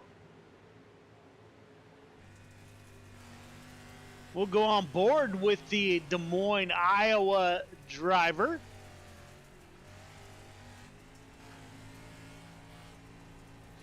He's currently running in the 3rd position behind Jesse Ingram. Cale Smith staying on that bottom side. Jeff Kemper in the 181. He is up to P5. Gavin Chatham is up to P6. Jordan LaFont up 6 from the start, makes contact.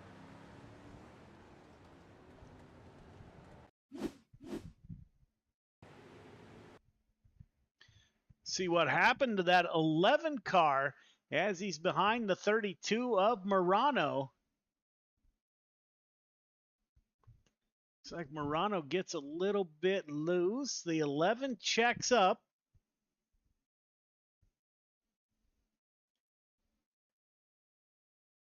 .238 of Marjulio coming from the bottom. Looks like a lot of net code right there.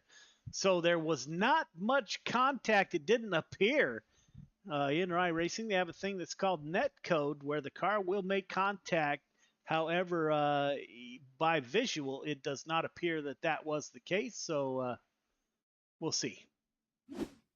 Sounds like the 11 car is getting the EOL, so he will start at the back of the field. We are only working lap 10 of 25, so we have a long way to go, no matter where you're at in the field.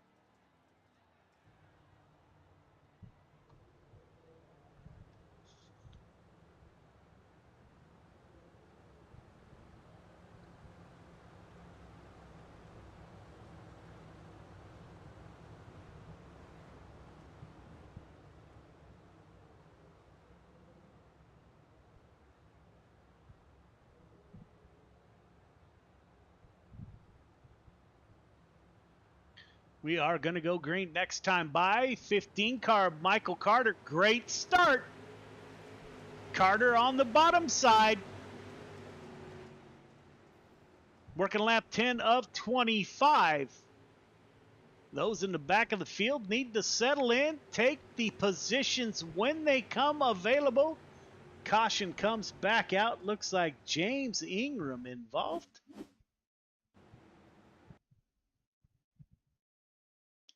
In that 40 machine.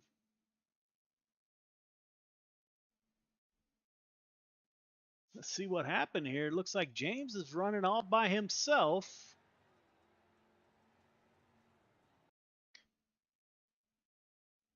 Looks like Schatzer in front of this crew is involved. Let's take a look here.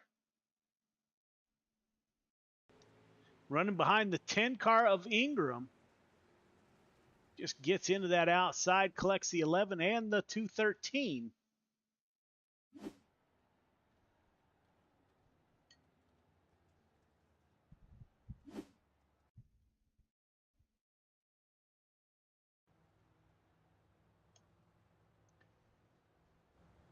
So, working lap 11 of 25. We still have a ways to go.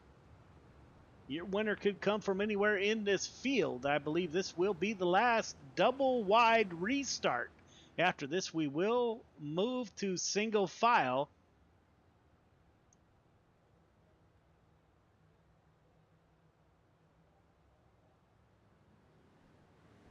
Michael Carter with a great start. That leaves him 3 wide behind him. That's the 115, the 7, the 181. Chris Cox is working the high side. 33 car of Travis Anderson also working that high side.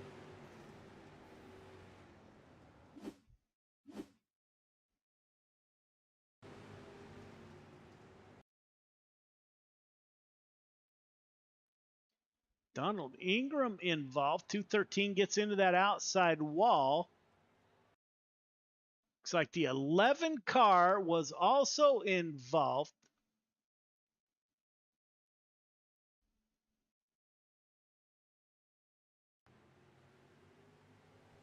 Jordan LaFawn gets collected by the 111. So the 11 collected by the 111. Plenty of time to get into the pits for a quick repair. Come back out. We do have plenty of laps left to go.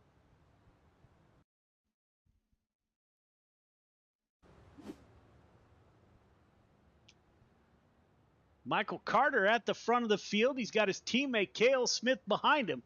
Jesse Ingram in the 7 car in P3. Chris Cox in P4. Jeff Kemper in the 181. Driver out of Oregon is in P5. The third of the CTM crew, Travis Anderson in the 033, is in P6. Pace truck is off. We're getting ready to go back to green flag racing.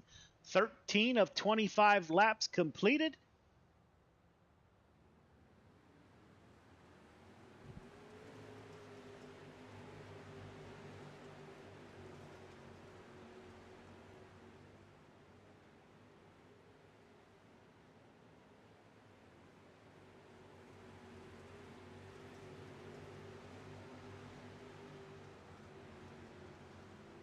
Michael Carter at the front of the field.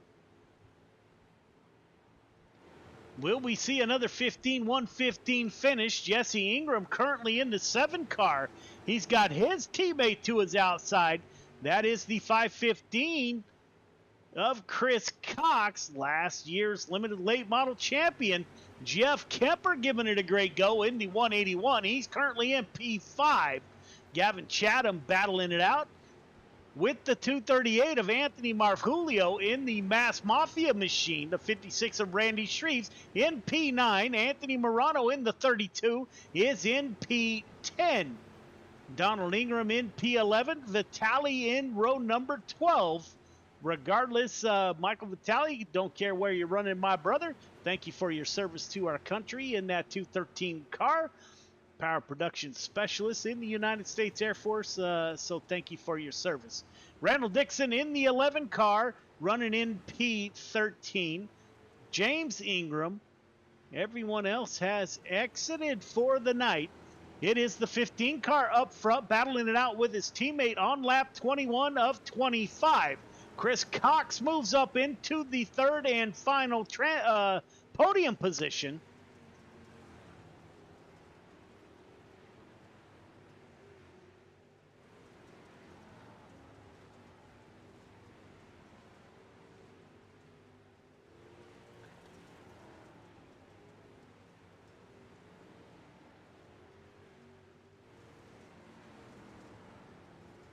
Michael Carter on the point. Lap traffic is going to come into play here.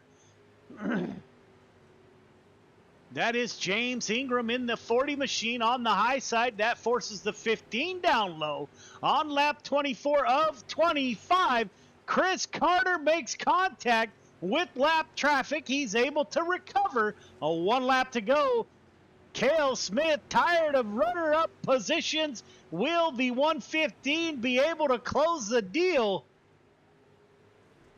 Coming off a turn 4, Carter, Smith, Cox are your top three. Top three start-finish line, please. Top three start-finish line.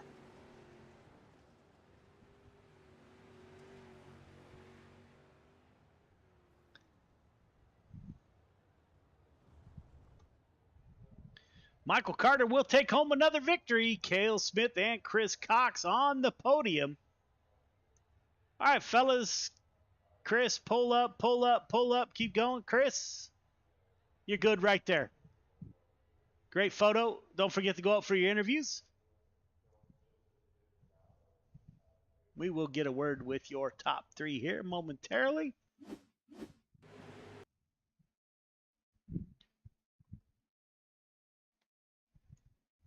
We got Cale Smith in the booth. We're waiting on Chris Cox, and there he is. Chris, this is Joe. You got me? Yes, I do. Man, another good run in the 515. Walk us through your night. What was the best line for you around Kokomo tonight? It seemed like it was the top all the way around. Just, make sure I didn't get up in that wall and kill the car.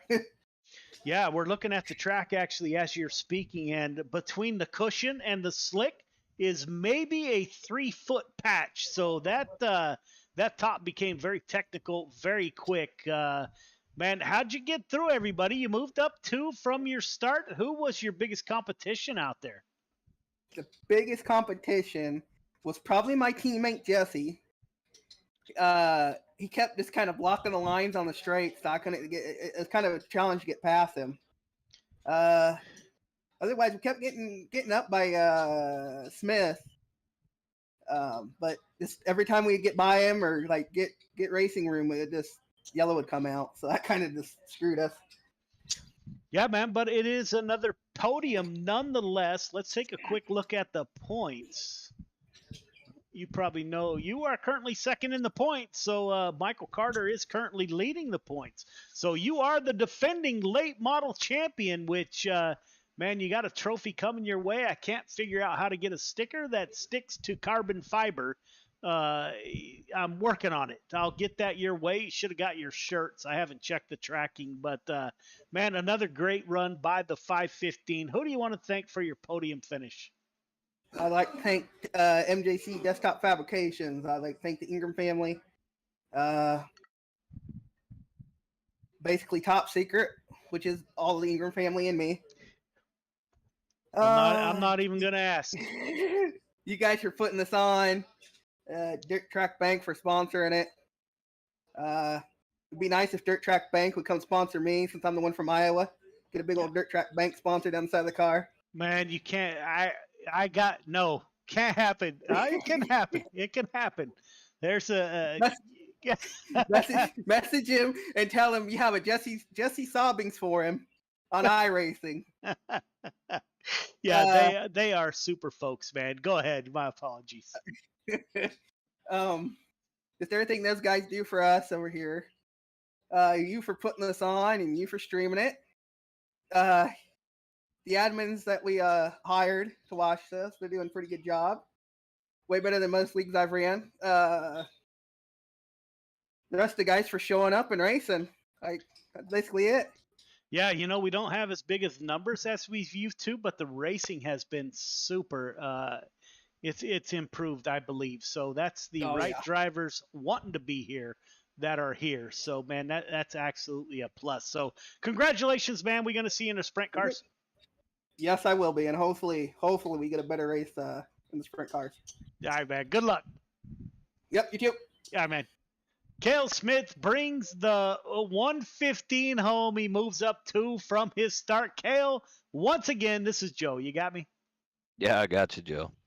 So here we are again. What do they say? Something about a bridesmaid or something. No. So I'm waiting for the day. You might have to use the chrome horn here. One of these times. I would never advocate that, of course, but man, great run by the 115. That 15 is just tough to get by, man. Walk us through your night. Yeah, I tell you what, honestly, Carter's one of the better guys in this game. There's no doubt you're going to see him for a long time to come up in the front of any race. But I was thinking, I kept watching my lap times there, and I was, if you could run 12 nines, 13 O's, I was going to stay on the bottom before I tried to do anything different. It was just about, getting good restarts and staying smooth on the pedal coming out. A lot of these guys are quick, so it's you just got to be consistent, and I was just trying to stay consistent on the bottom there. I was giving it all I had, trying to get underneath Michael, but just wasn't enough. I have a teammate on my team that always says, if you want to get better, you got to race better. So the better the competition of your team, I think the better the team overall becomes. Man, it's not going to be long where that 115 and the 15 are going to be swapping that podium. Man, another great run for the CTM crew.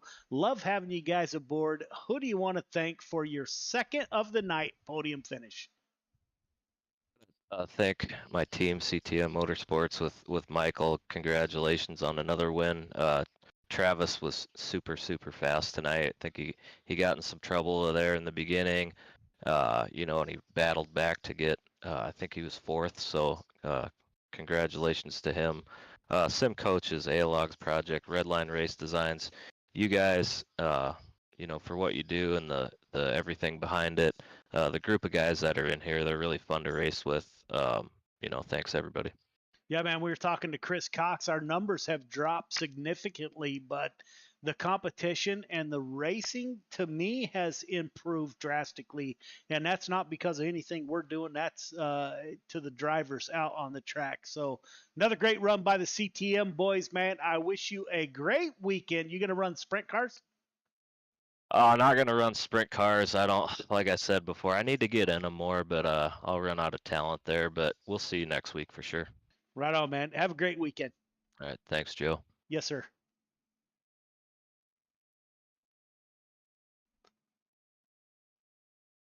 We are looking for Michael Carter. Do not see him in the waiting room here. Maybe I waited too long.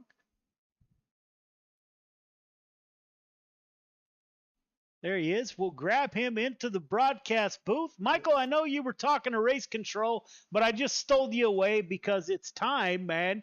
Great run by the 15 car. Another victory. Walk us through your night, man. I don't know, it got a little hectic there in that heat race. I threw a slider and I thought I had Cox cleared, but I guess I I didn't. So that was a little bit on me. And then we had that restart there, and we got all bunched up there, and I got in the back of them, and then I turned off of them, and then him and Jordan got together, and I hated to see that, but I mean, it put us in a good position, and it just kept working that bottom there in the feature. I started out the top, and then the bottom seemed like it was a little quicker. The top was going away so fast, and my teammate there was giving me a run for the money. He was all over me. He had me sweating a little bit, but great run to him, man. That was fun. Yeah, man. I told Kale I would never advocate this.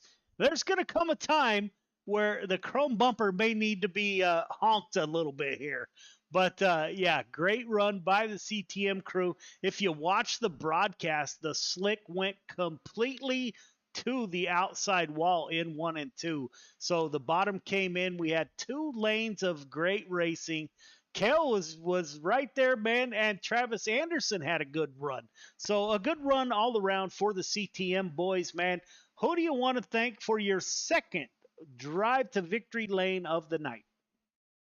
I thank Randy Carter Painting, CTM Motorsports, Travis Anderson, Kale Smith, Redline Race Designs, GY6RN, Friday Night Lights, UJO, of course, Dirt Track Bank, top tier race control guys, everybody watching. Appreciate everything y'all do for us. It's greatly appreciated. Congrats to my teammate Kale, and Travis he was going to have a good run, I think, and got a little mixed up there, but he's doing a heck of a job too. So great job to them guys, and thanks again. Appreciate it. Yeah, man, I'll take you back down to race control. My apologies. So there you have it, ladies and gentlemen. There are the limited late models. We do have the 305 sprint cars for your nightcap. So that is coming up next. We will get over there here momentarily. So we will be right back. History repeats itself. History is always happening over and over again. So one of the ways to stop a theme, one of the ways to stop something from reoccurring is to first of all admit it.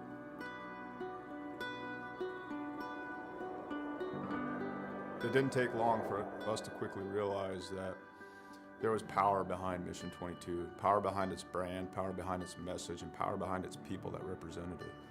All right, my friends, day 19 of 22, the 22-day push-up challenge.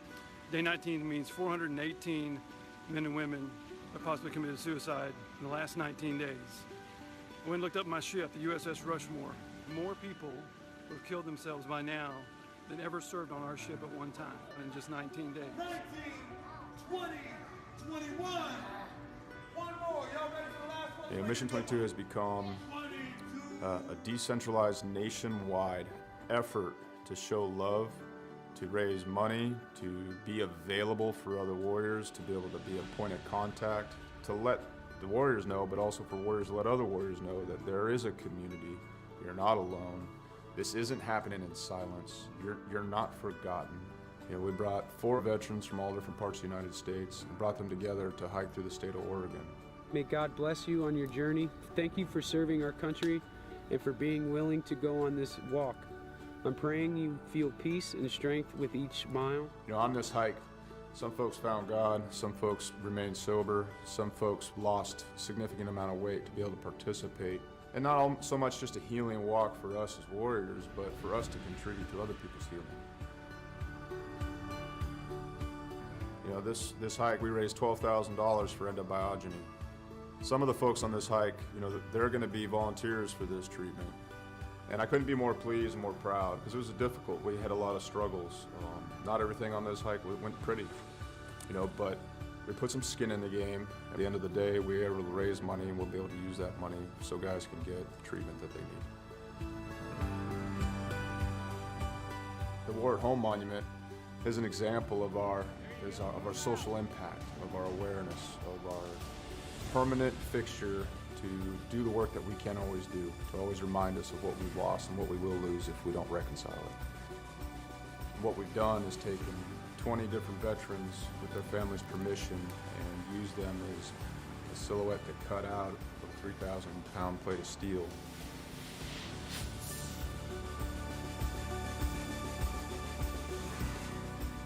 These warriors are placed in a V, and this is to show the size of the problem. This is to show the empty space they leave behind.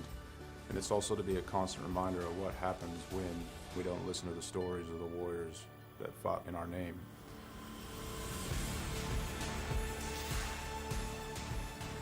Because it's not okay. It's not okay that everyone didn't know about veteran suicide. It's not okay that these things were a secret or left unsaid, or that it was shameful. It's not okay that it's shameful to suffer alone and suffer in silence, because if you ask for help, that you're no longer a warrior, that you're weak. Yeah. So I come back and like I thought everybody else changed. So I pushed my family away. And it took a long time to really realize it because I didn't want to look internally.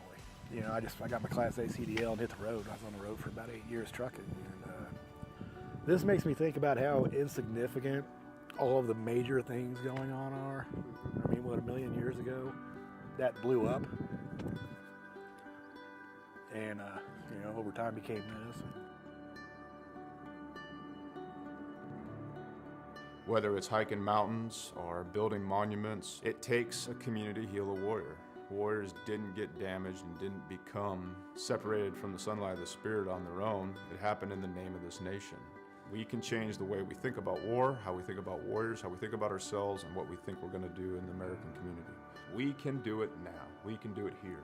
And there's going to be another generation of warriors coming. We can set the tone to create a culture that grabs them up and loves them and smothers them in resources, in opportunity, right now.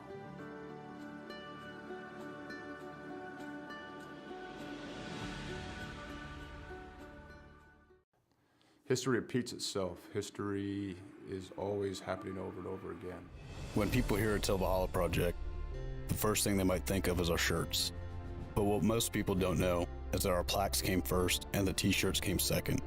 What some people might not know is that the same shirts that we make day in and day out allowed us to do unbelievable things for unbelievable people.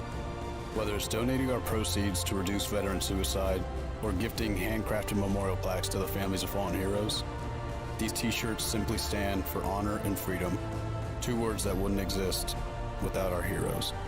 This makes Till Valhalla Project a place where fallen heroes truly live on forever.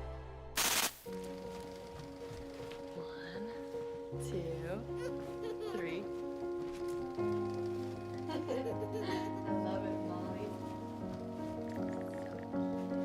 They say it's a matter of time, 1,000 days and the sun won't shine before I come back to you. For your love I will go far, I wanna be wherever you are. I know I'm coming back for you. Brother, it's good to see you. My love is a river long, the best ride in a million wrongs. I know I'm coming back to you. And I'm happy, nothing's going to stop me.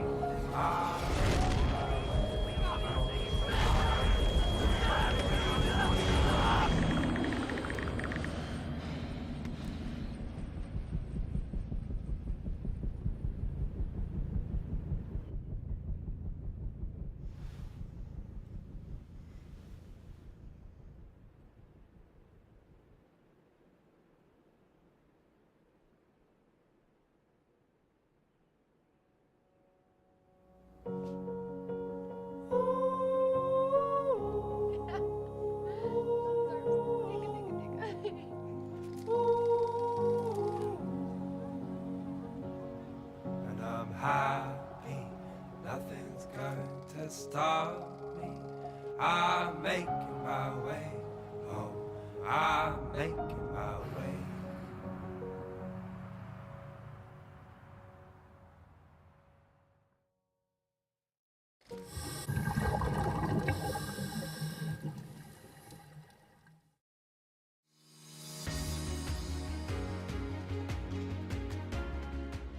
My name's Nick Powers, and I'm the president and lead instructor of Warfighter Scuba.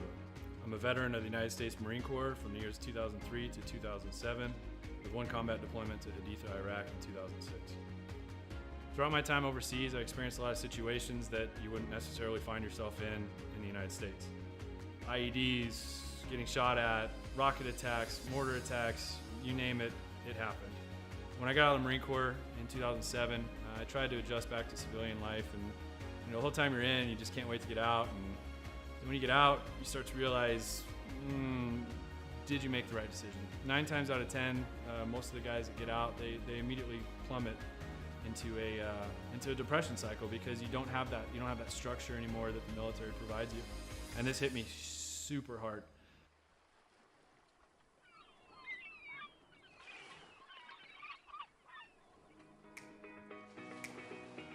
We moved to one of the #1 top dive destinations in the entire world, and I figured I'd start getting back into scuba diving. And after our first couple dives, I realized how peaceful it was underwater and how none of my problems followed me. You're just there in the present moment. I had the idea for Warfighter Scuba, and I kind of hinted at it, and they said, "You go for it." And that's basically how Warfighter Scuba was born.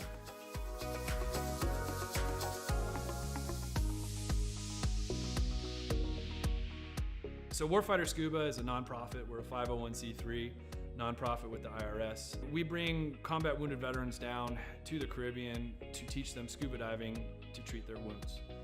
Whether their wounds are physical or mental, such as PTSD, scuba diving is a extremely therapeutic activity for mental stressors and for physical ailments.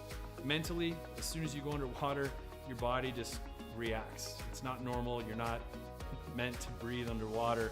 Automatically puts you into the present moment.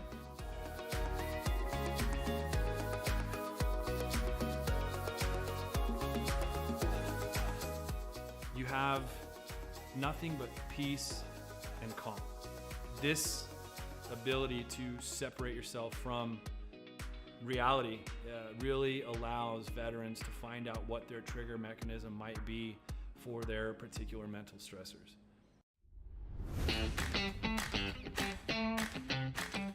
So every veteran who comes through our programs gets a 100% funded trip.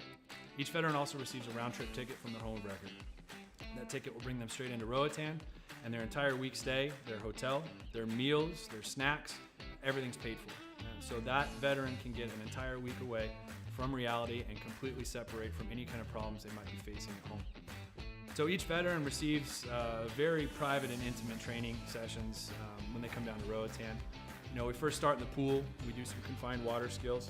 We'll then switch out to the open water dives. From that point on, it's not even training anymore. It's just fun. It's learning on a level that I don't think most people have experienced before. We do all the certifications for them that we can in a week at their pace, from open water to full face mask to nitrox. Every trip that we have, whether it's one veteran or 4 veterans at a time, we just have a blast. There's no bad karma. We've seen sharks, we've seen turtles. We've seen 4 eagle rays at once. Just the things that happen when we're in the water together are truly, they're just unbelievable. The dedication that these vets have now to scuba diving and to wanting to come back and to help other veterans experience what they've experienced, it hits me in the heart more than most things have ever hit me in my heart.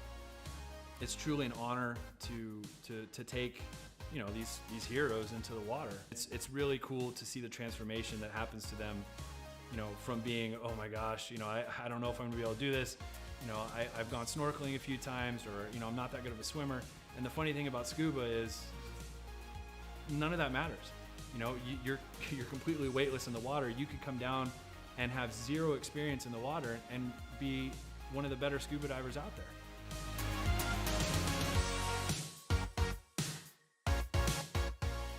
So as with all nonprofits, we rely solely on generous donors such as yourselves.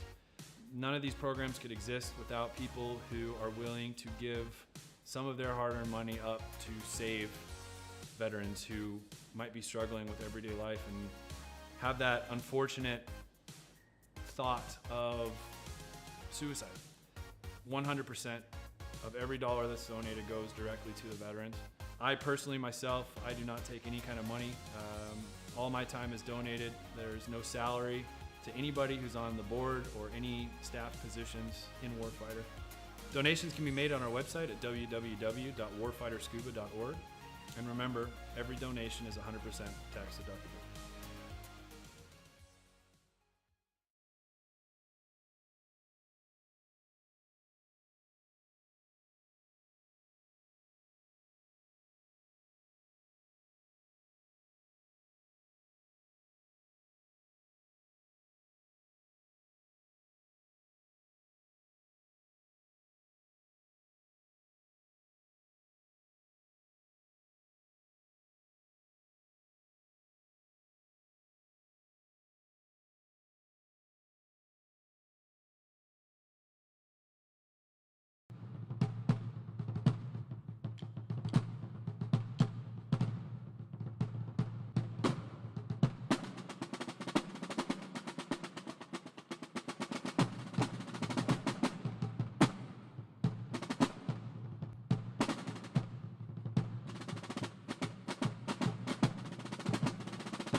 say it's a matter of time. 1,000 days and the sun won't shine before I come back to you. For your love I will go far. I wanna be wherever you are. I know I'm coming back for you. Brother, it's good to see you. My love is a river long, the best ride in a million wrongs. I know I'm coming back to you. And I'm happy, nothing's going to stop me.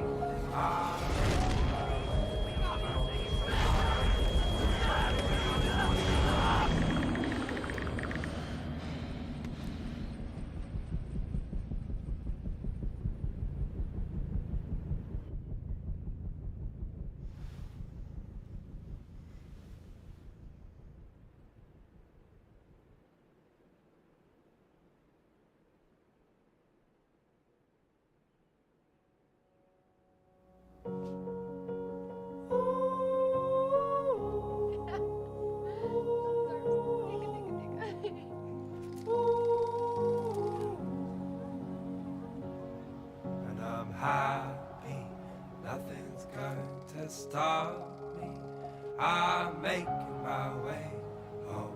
I'm making my way.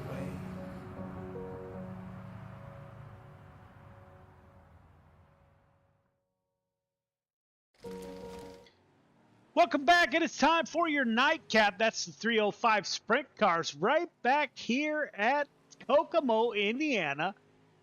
We are getting ready to call the drivers off the track. We will, as usual, go into a driver's meeting with you guys aboard. So let's make that happen right now. All drivers clear the track. All drivers clear the track, please.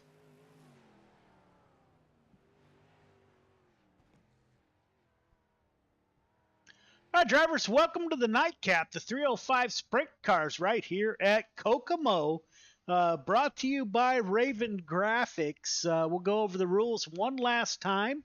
If you finish on a podium and you do not show up for the interview or the photo, that is an EOL for the following week. 2 cautions. If you are the cause of 2 cautions in any race, could be a feature or a heat race, you will be DQ'd from the division for the week. Intentional contact will not be tolerated at any time. Call outs on Discord or anywhere.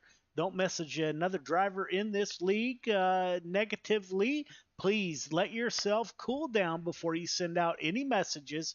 If it is determined that you sent out a derogatory email or message, that will get you also an evacation. Excessive blinking, first time warning, second time EOL, third time or you'll be asked to leave for the season or for the week. So the last thing we're going to talk about is the Dirt Track Bank World Finals. That's coming up at the end of the month. The deadline to sign up, the early bird, is this Sunday. So please, there's a $100 draw for those who sign up before Sunday that you will be available for. Friday Night Lights gets 3 provisional starts. That's the highest points driver that signed up and did not qualify through regular processes. You will end up in the feature for that $1,500 payout. So a couple of things come to mind. First, I'm going to encourage you to sign up for that event. It is a $1,500 payout. It goes to Mission 22, is the beneficiary of the event. And the second thing is, please sign up for all 3 divisions, because not unlike Gears Unlimited Friday Night Lights, it is an accumulation of points between the 358s, the late models, and the sprint cars. So this Saturday is the deadline. We were given 3 provisionals, and we do not have a lot of Friday Night Light folks signed up. So please take the time to do that. If you need any information on that event, please hit me up. I'll send you all the information you need. You can sign up at c2crl.com, and we'll get you signed up for that event. Other than that, if there are no other questions, I will pause here momentarily. Questions, comments, or concerns?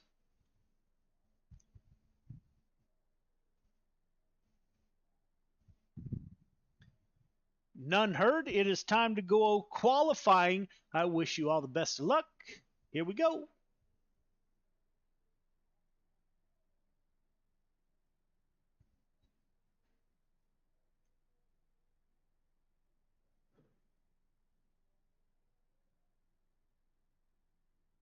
There you go, ladies and gentlemen. This is week 4. We are at Kokomo, so we're at another short track. Joseph Grandy, Randy Shreves are at the top of the leaderboard for points. Jeff Kemper, Chris Cox, Jason Hines round out your top 5. So this feature has 30 laps. We are following along with the 518 of Joseph Grandy as he is out on track, coming for his first. Where did Joseph Grandy go? There he is in the 518.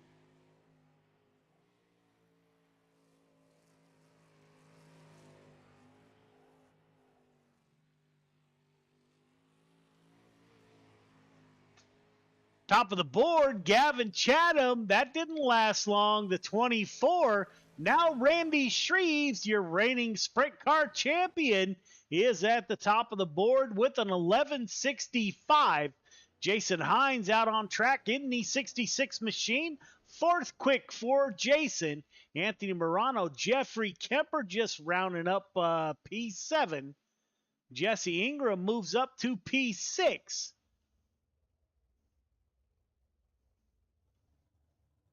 We are waiting for David Tormachi in the 313. Driver out of Montana. Not sure, didn't get a time. Anthony Morano. Chris Robley out on track in the 85 machine. Let's see how Chris can do. 12th quick currently in that 85 machine with a 13 of 51. The 238. He is a previous Friday Night Lights champion. Anthony Marjulio currently 7th quick.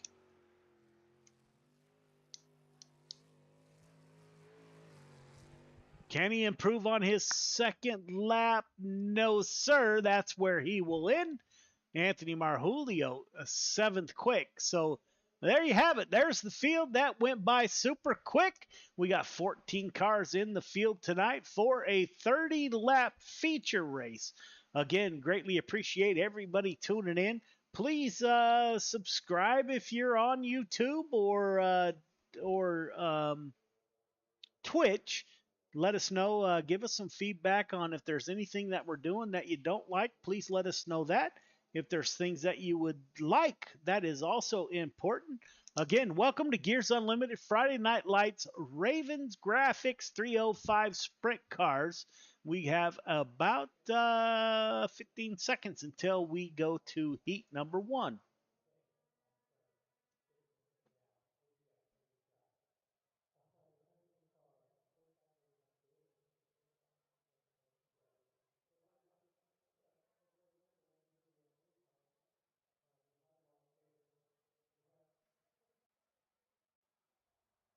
Heat number 1 to the grid. Heat number 1 to the grid, please.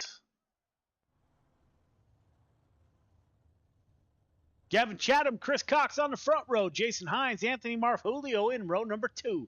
Jeff Kemper, Donald Ingram in row number 3. Chris Robley rounds out your field of 7 drivers. All right, drivers, welcome to heat number 1. Leader needs you 1.5 car length behind the pace truck, please. Everybody else, once we get the 1 to go, going to ask you to tighten it up. Half car length between yourself, the car in front of you. The start is on green. Do not jump the start. Do not pass before the start-finish line. You got 8 laps to get it done. This will settle your starting position in the feature. Race hard, race clean, put on a great show. Good luck. Gavin Chatham in that 24 machine, Chatham Motorsports. He is no stranger to the front of the field in a sprint car.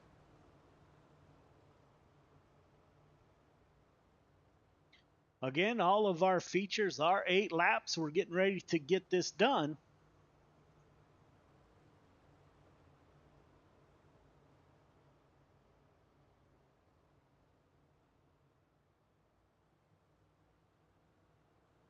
Green flag is out. We are underway. It is Chatham and Cox with a great start on that outside. Chatham will get stuck down below. He gets to the outside as the 238 of Anthony Marjulio in the 238. So you have 2 champions in the top 3 as Marjulio tries to move up. Jason Hines, he's currently 5th in the points in sprint cars. He is up to P number 4. Chris Cox is setting sail up front. He's currently has a almost second gap between himself and Gavin Chatham in the 24. Anthony Marjulio in P3. Jason Hines in P4. Donald Ingram, this is his first season in a sprint car. He's up to P5. Jeff Kemper in the 181, the driver out of Oregon, is in P6, followed by the 85 of Chris Robley. Working lap 6 of 8.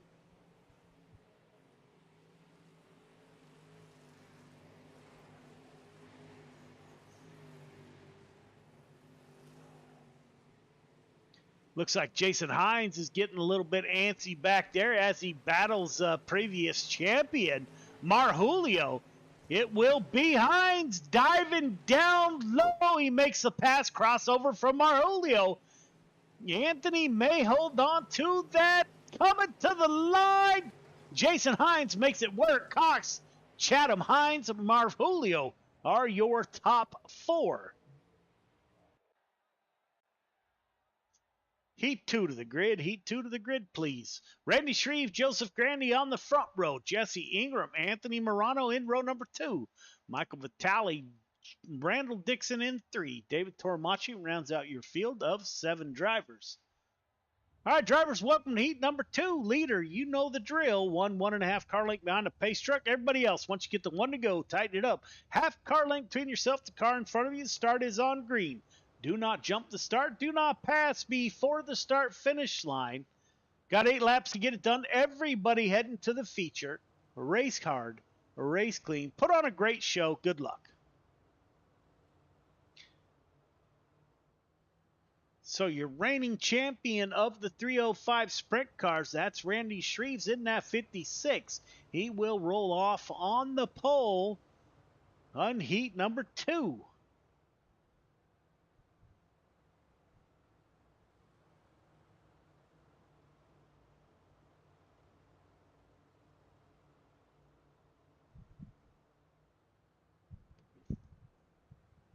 Green flag is out. We are underway. Shreves and Grandy side by side. Both drivers coming to us by way of the Coast to Coast Racing League. Grandy with a great run off of turn 2. Put him on the point. Anthony Morano is not messing around. The 32 up to P2. Randy Shreves falls from pole all the way back to P3 on the first couple of laps. So Anthony Morano in that 32 car. The Morano Racing crew showing what they're all about. The 7 car of Ingram is in P number 4. Randy Shreves is going to try to duck underneath. Morano gets into the outside wall. Shreves, they're side by side going into 3 and 4. Looks like the high side is the place to be. Working lap 5 of 8.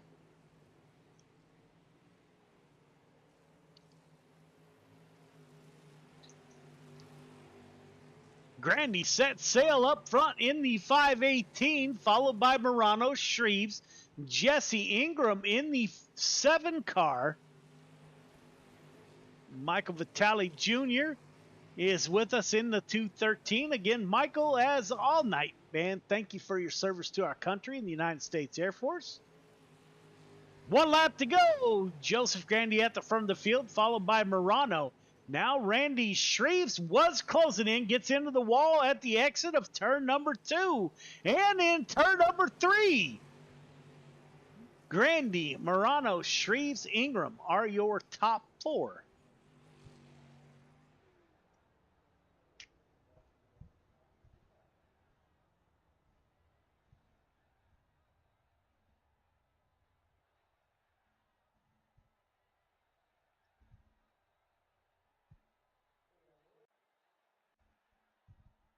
Three minutes of warm-up.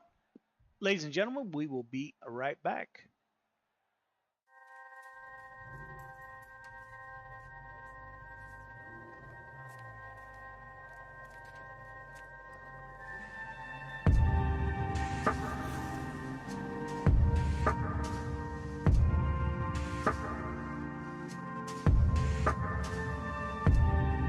Our biggest thing is getting the word out, awareness of Mission 22, the struggle as it is to fight PTSD and suicide.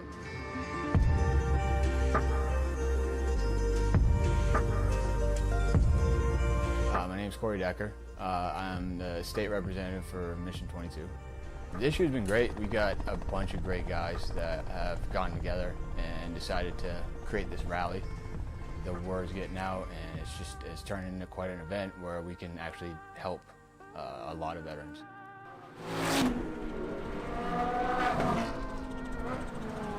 It's a great event, but it's You really have to go and see it for yourself, and it's really one of those things that's an experience. That just going that weekend, we've seen how it changes people.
Feature to the grid, please.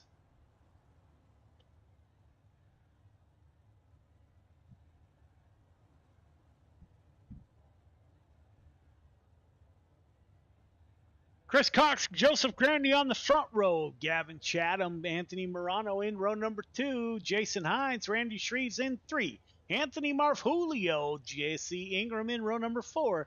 Donald Ingram, Michael Vitale in row number 5. Jeffrey Kemper, Randall Dixon in 6. Chris Robley and David Tormachi rounds out your field of 14 drivers. All right, leader, 1.5 car length behind the pace truck. Just like your feature race, everybody else, once we get the one to go, tighten it up, half car length between yourself, the car in front of you. The initial start is on green. Do not jump the start. Do not pass before the start finish line. We got 30 laps around Kokomo to get it done. Be patient. Plenty of time to work yourselves towards the front. Race hard. Race clean. Put on a great show. Good luck. Chris Cox starting on the pole in that 515. Sprint Cars is the only division that he does not have a championship in Friday Night Lights. So he's itching for a championship to round out his plethora of.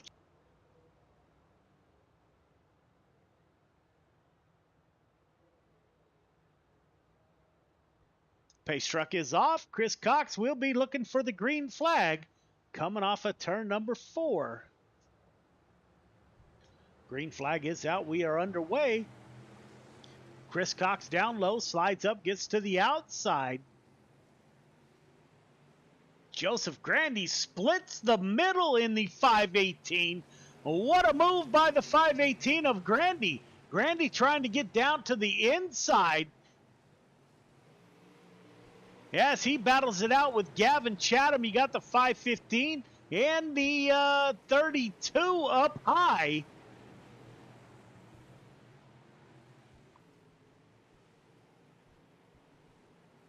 Grandy, Cox, Chatham, Morano, Randy, Shreves. Shreves now working that bottom side.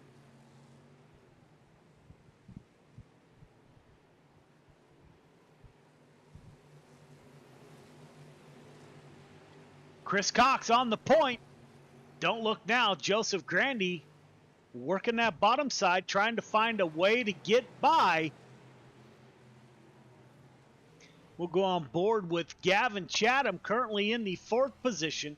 He's running the bottom as Morano runs that top. You can hear more off the throttle than on. Let's go up top with Anthony Morano in that 32 machine as he is on the rear tail tank of the 515. He's going to try to cut down low. They are side by side. We're going to go 3 wide in 1 and 2. Morano coming into his own. The Morano Racing boys in sprint cars.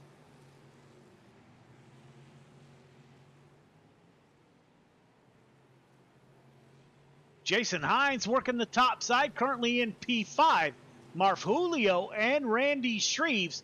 Those are your past 2 champions in that 238 and the 56 battling it out. We got lap traffic ahead as I'm not sure who that was that ducked off onto pit lane.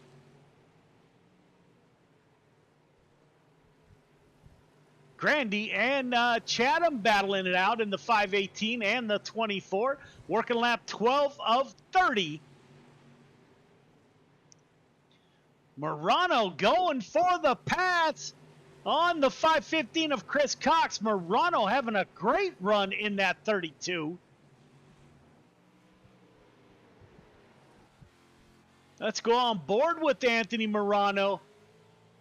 You can see the track super slick.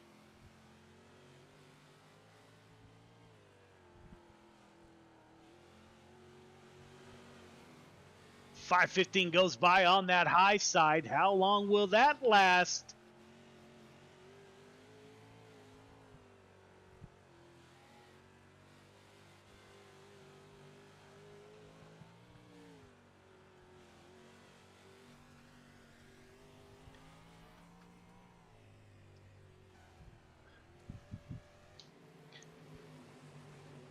We are working lap 17 of 30. It is Joseph Grandy. That is the car down low in the 518.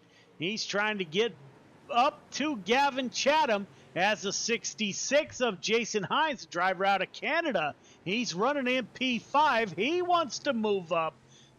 238 of Anthony Marfulio. Currently in P5.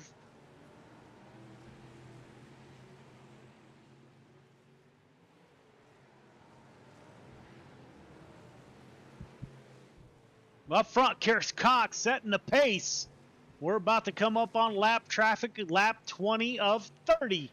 Chris Cox trying to punch his ticket to the week 13 Dash for Cash.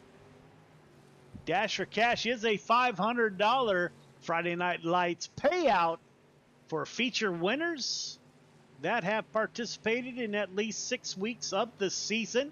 This year we are going to increase the number.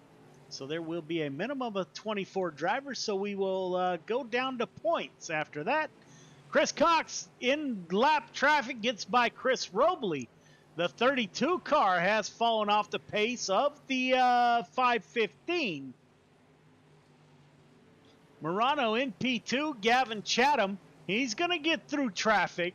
Anthony Marvulio in P4, Joseph Grandy in P5. Chris Cox has it on a rail tonight.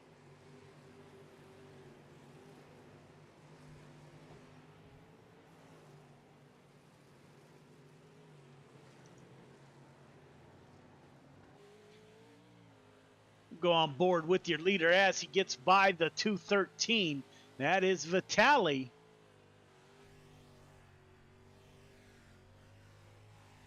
You can hear him working the throttle inside that 515 machine.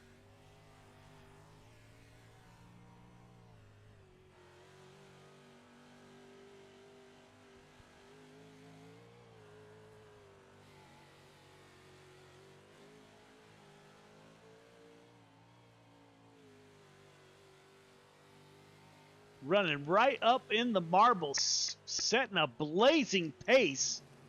We are working lap 29 of 30. He's going to come to the 1 to go.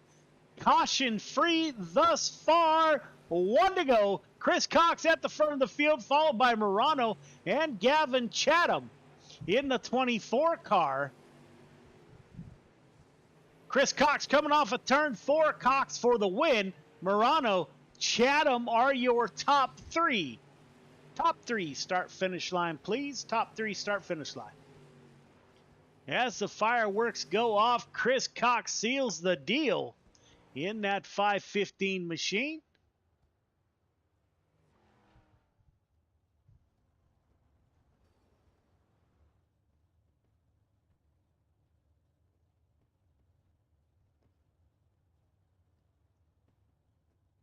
All right, fellas, don't forget to go up for your interviews.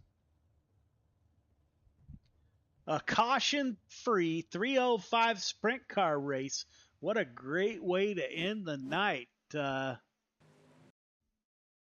We will get a word with your top three. Looking for Gavin Chatham to get into the booth. I see Chris Cox. Anthony Morano is in here. He finished P2. Waiting on Gavin Chatham. There's Gavin.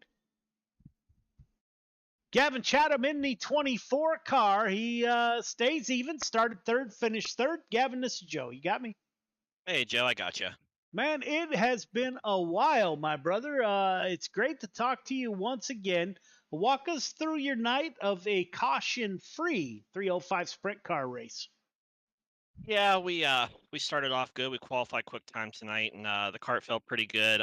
Unfortunately, with Kokomo, that outside line has such an advantage, and Chris got to jump on the heat race there, and Chris did everything right, and congrats to him for doing a solid complete night of winning the heat race, and then he started on the pole and he drove away with it. So congrats to Chris on that. But yeah, solid night for us. I really don't like this racetrack at all.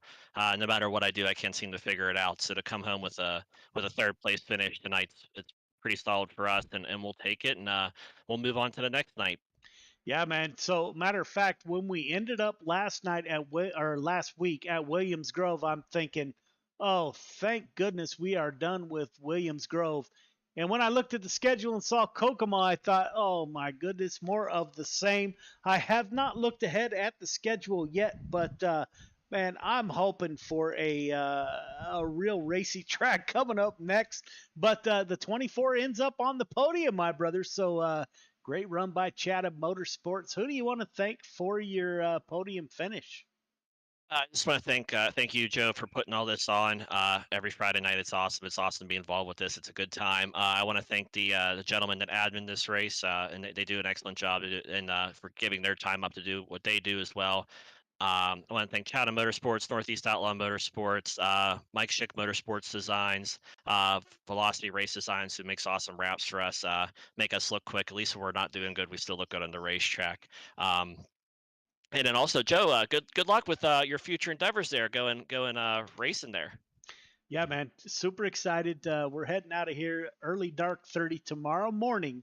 So tomorrow evening we're gonna have a car in the garage. It's hard to even grasp a hold of. But yeah, man, thank you, and I'm really looking forward to it.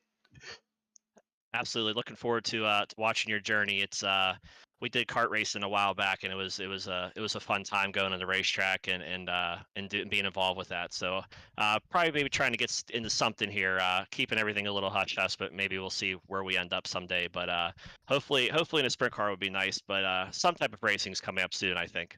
Yeah, man, that's awesome. That's great to hear.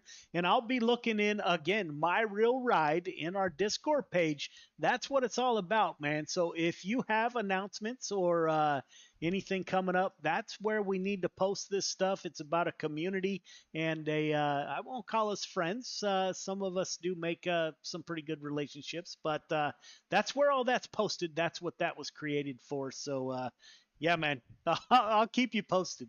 I am smiling ear to ear. That's awesome, man. Good luck with all that. I hope the best for you in that. Yeah, man. Have a great weekend. You too, Joe. See you next week. Thanks, man. Anthony Morano moves up 2 from his starting position. The Morano racing crew puts it on the podium. Yeah, Anthony, this is Joe. You got me? Hey, Joe. How's it going, boss? Man, great run in that 32 machine. I didn't know that you were a sprint car specialist, but you moved up 3, man, or moved up 2. How'd you get it done? Wing adjustment. I started off with the wing back to I think 4, and just hoped I was able to squeeze through. I got on the inside of Chris there, and we were close. So I don't think we actually touched, but I tried to squeeze my way through early and get up and just take away the high line, but I couldn't get in front of him. How long have you worked sprint cars, or drove sprint cars? Not much. Very little. I run a little bit of a coast to coast, but that's pretty much it. Yeah, I was going to say I've never seen the 32, mainly mods and not limited late models so much. But man, it's great to see you on the podium. I'm sure Sherry is smiling tonight. Who do you want to thank for your second place finish? Definitely have to thank Sherry. She's actually standing here, patting my shoulder. Billy Roberts at Gears Unlimited, W Energy, Dean Roberts at Super Dirt Car, JT Screen Printing, JS Photography, Joey for putting it on, Clayton, Jordan for doing the race control, everyone back at Marana Racing. Randy Dixon's been helping out a lot, been hanging out, learning off each other. It's big help. So I want to rewind to the limited late models. You had a late race incident. You want to talk about that? Looks like it was Murano on Murano incident there. I remember getting into my dad in the heat race. I think kind of I started going and like he stopped. That's I think that's the only one I got into. I don't think I got into anybody else on my team. Yeah, absolutely. That's why I'm smiling. I'm thinking, man, if I could get my dad on iRacing, and I think I actually mentioned on the broadcast that that's going to be an interesting dinner conversation. So what fun, man. You got your dad out here. Sherry's involved. That's what this is all about, man. It's all about family. And the Murano crew, every week you guys get better and better and better. And that's what this is all about, man. So greatly appreciate you coming out each week. It's just amazing, man. So I wish you the best of weekends, and hopefully we see you next week. Yeah, I will be around. That's for sure. Thanks, Joe. All right, man. Have a great weekend. You too. Chris Cox, he starts on the pole, finishes on the pole. Chris, this is Joe. You got me? Yes, I do. Man, great run. Where was the spot to run? Well, when it started, it was top all the way around. Middle, when halfway through the race, it was I guess the top of 1 and 2, and then it went to the middle of 3 and 4. Let me take a look at the points here real quick. So your Triple Crown championship is kind of at jeopardy here, my friend. You're fourth in the sprint cars. This win will help. If you want to repeat in the 358s and limited late models, man, you got to bring it home. So great run by you and the Ingram boys tonight. Who do you want to thank for your drive to victory lane? MJC Desktop Fabrications, Top Secret, the Ingram family, Cox Gaming, my stream. You guys for putting this on. Malvern Bank for giving us money so we can keep doing what we do. The admins for adminning. So let me ask you a question about the Dirt Track Bank while we're at it. Mm-hmm. So you say you're in Iowa and you want the support of the Dirt Track Bank. So let me ask you, do you have an account there by chance? Do I have an account there? No. So, all they handle is their actual local bank is farming, like loans for farming stuff. And then their Dirt Track Bank is actually supposed to only be for dirt racing stuff. It is online. I do have an account. So if you want their support, I would absolutely suggest, I would recommend. I am a Dirt Track Bank member. and all those loans or all the deposits go to big loans for the big haulers and all the races that you get to see local. So I would suggest you look into it. Again, don't have to, but that's what I did, and look at where we're at. So great run by the 515 man. A victory will work. That will cure. We'll see what that does in the points. I wish you a great weekend and hope to see you next week. You too. I need to have a conversation with you off stream after this in my channel. In your channel? Yes. How about we stay right here and I'll mute it? Okay. All right, man. There you go, ladies and gentlemen. There is week number 4 in the books. Limited late models or the 305 sprint cars runs caution free. So I greatly appreciate everyone tuning in, and we will be right back, or no, we won't. We'll be back next week. So thank you for tuning in, and we'll see you.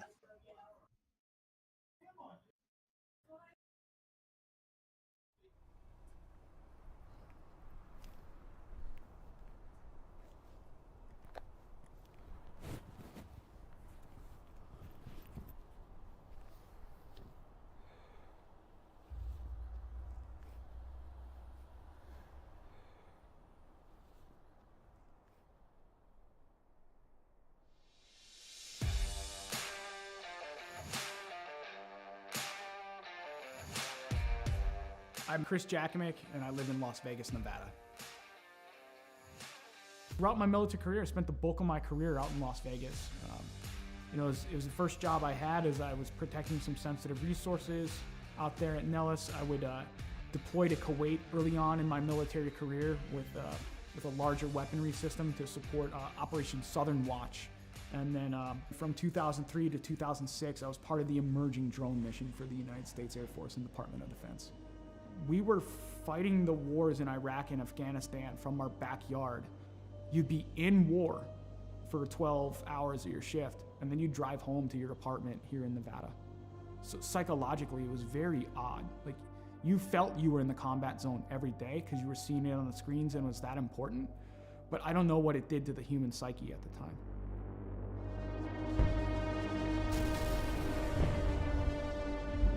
Some things would kind of happen in my personal life after that would change a lot.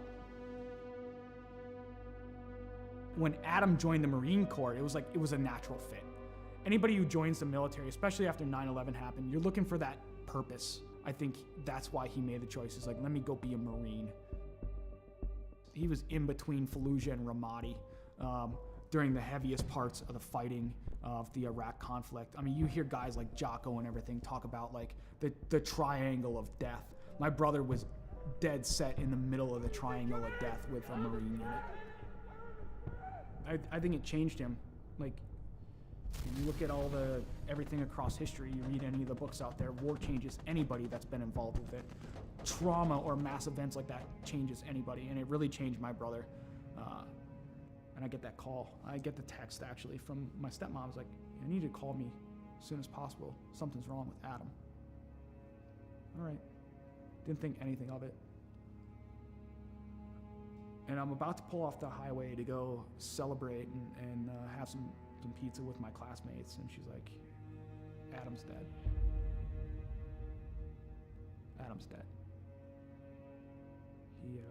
He had died by suicide that day, 25th of July, 2017. And it changed my world forever. I think that was the first time I saw or heard someone broken through the phone. There was a time where I was concerned that he wasn't going to make it. There were times I thought, we're going to have to camp out outside of his house, or we might get that phone call. Are we ready for that phone call? I couldn't catch a break. A fellow first sergeant I served with, he had died by suicide. On the day of my buddy's funeral, I'm going through social media, and I see what appears to be a manifesto from one of my old airmen. My first thought was like, today's not going to be a good day. And sadly, my hunch was right. He had killed his own family and taken his own life on the day of my buddy's funeral.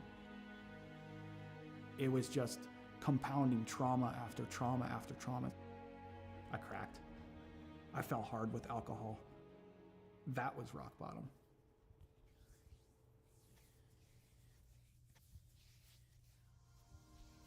I first heard about Mission 22 just by like surfing the internet and looking on there and seeing some of the programs that they had available. I was like, something seems right about this. To be in a program like the R&R program with them and the innovative things that they're putting together, I've not seen in any other veteran nonprofit. It's putting all this stuff together to heal in the most effective way possible. They're making you do a lot of the hard work through reading, through audiobooks, through physical fitness, through nutrition, open discussion, critical thinking, neuroplasticity and cognitive feedback to where you're developing the brain more. It's given me a chance to regain my life.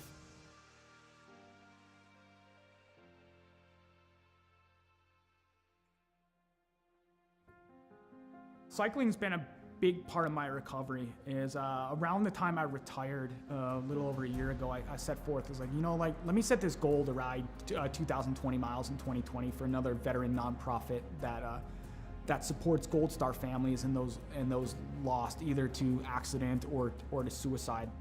Every time I got on that bike, I was like, you know what? There's a name, there's a dash that I'm gonna honor today. Not the dates on the gravestone. Is like, I'm gonna honor that life. So it gave me purpose.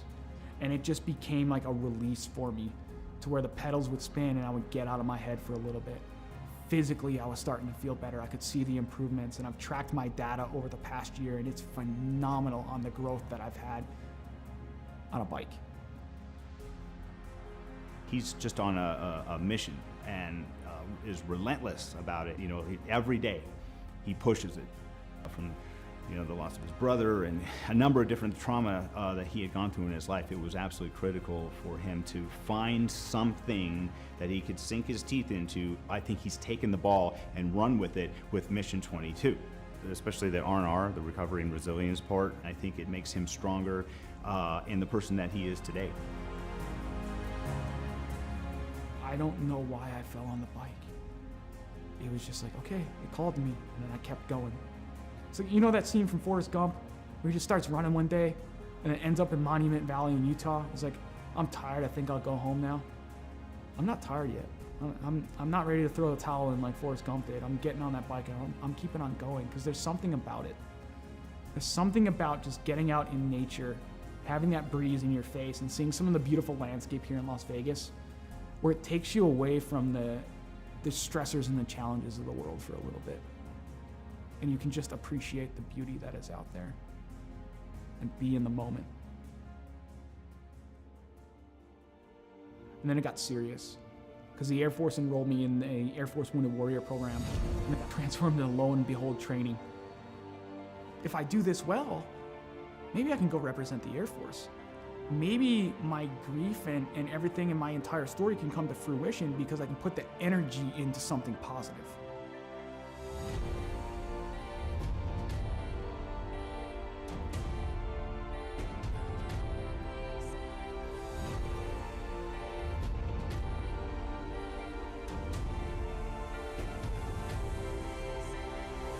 If I made the team, I'd just be overwhelmed with emotion. I suffered a lot of my trauma because of my military service, but at the end, it's like, I gotta be grateful that I'm allowed to compete in this because there are others who didn't make it home or lost the war at home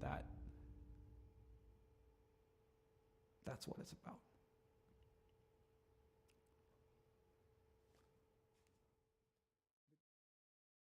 Oh my gosh, everybody! I am so excited. My heart's pumping, my hands are sweaty. Please welcome our very own director of the Air Force Wounded Warrior Program, Colonel Rich Obert. Over to you, sir. Welcome, warriors and athletes. Today we're going to announce the 2021 Air Force Team for Warrior Games. The selection was difficult as there were many hardworking and deserving individuals, and the work and dedication was apparent by all. I know the suspense is killing you, so I'll turn it back over to Marcia. Good luck to each of you. Back to you, Marcia. All right, thank you, sir. Starting us out from Air Education and Training Command, Major Daniel, Lieutenant Dan Cariña.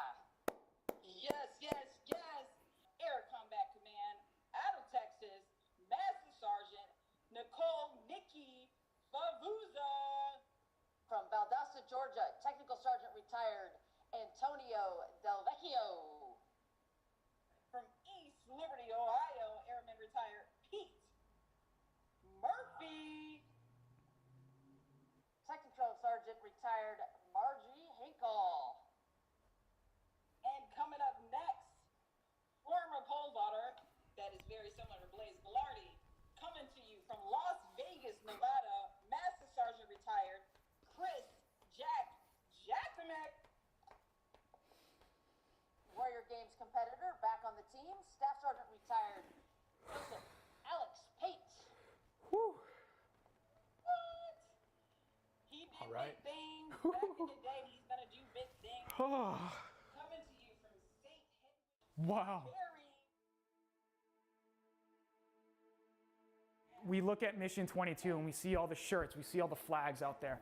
I don't think enough of the people understand how big the programs actually are and how that is actually in there. And like, I'm a benefactor from the donations of these private donors that are there to allow me to live life, to improve life for not only myself, but for friends, for fellow veterans, for my children, for my girlfriend, for my family, is to be that, to say, you know what? We can keep going at the end of the day. We can keep going, no matter how hard it gets, no matter how difficult life becomes, we can keep going.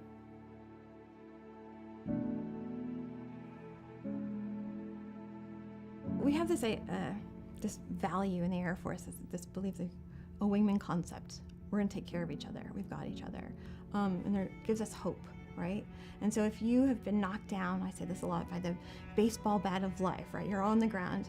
If you know that someone's got you, it's got your six, no matter what, that's gonna help you get back up again. And that's part of Mission 22, I think, for him. That connection, that human connection, that's what's gonna save us. Yeah, that's what saved him. He can be a light in darkness. No matter how dark that spiral is, to know that someone got back up again and navigated their way out, that they can get through it too, that they are not alone. Not for one moment of one day. That's what he could be. He could be a beacon of light.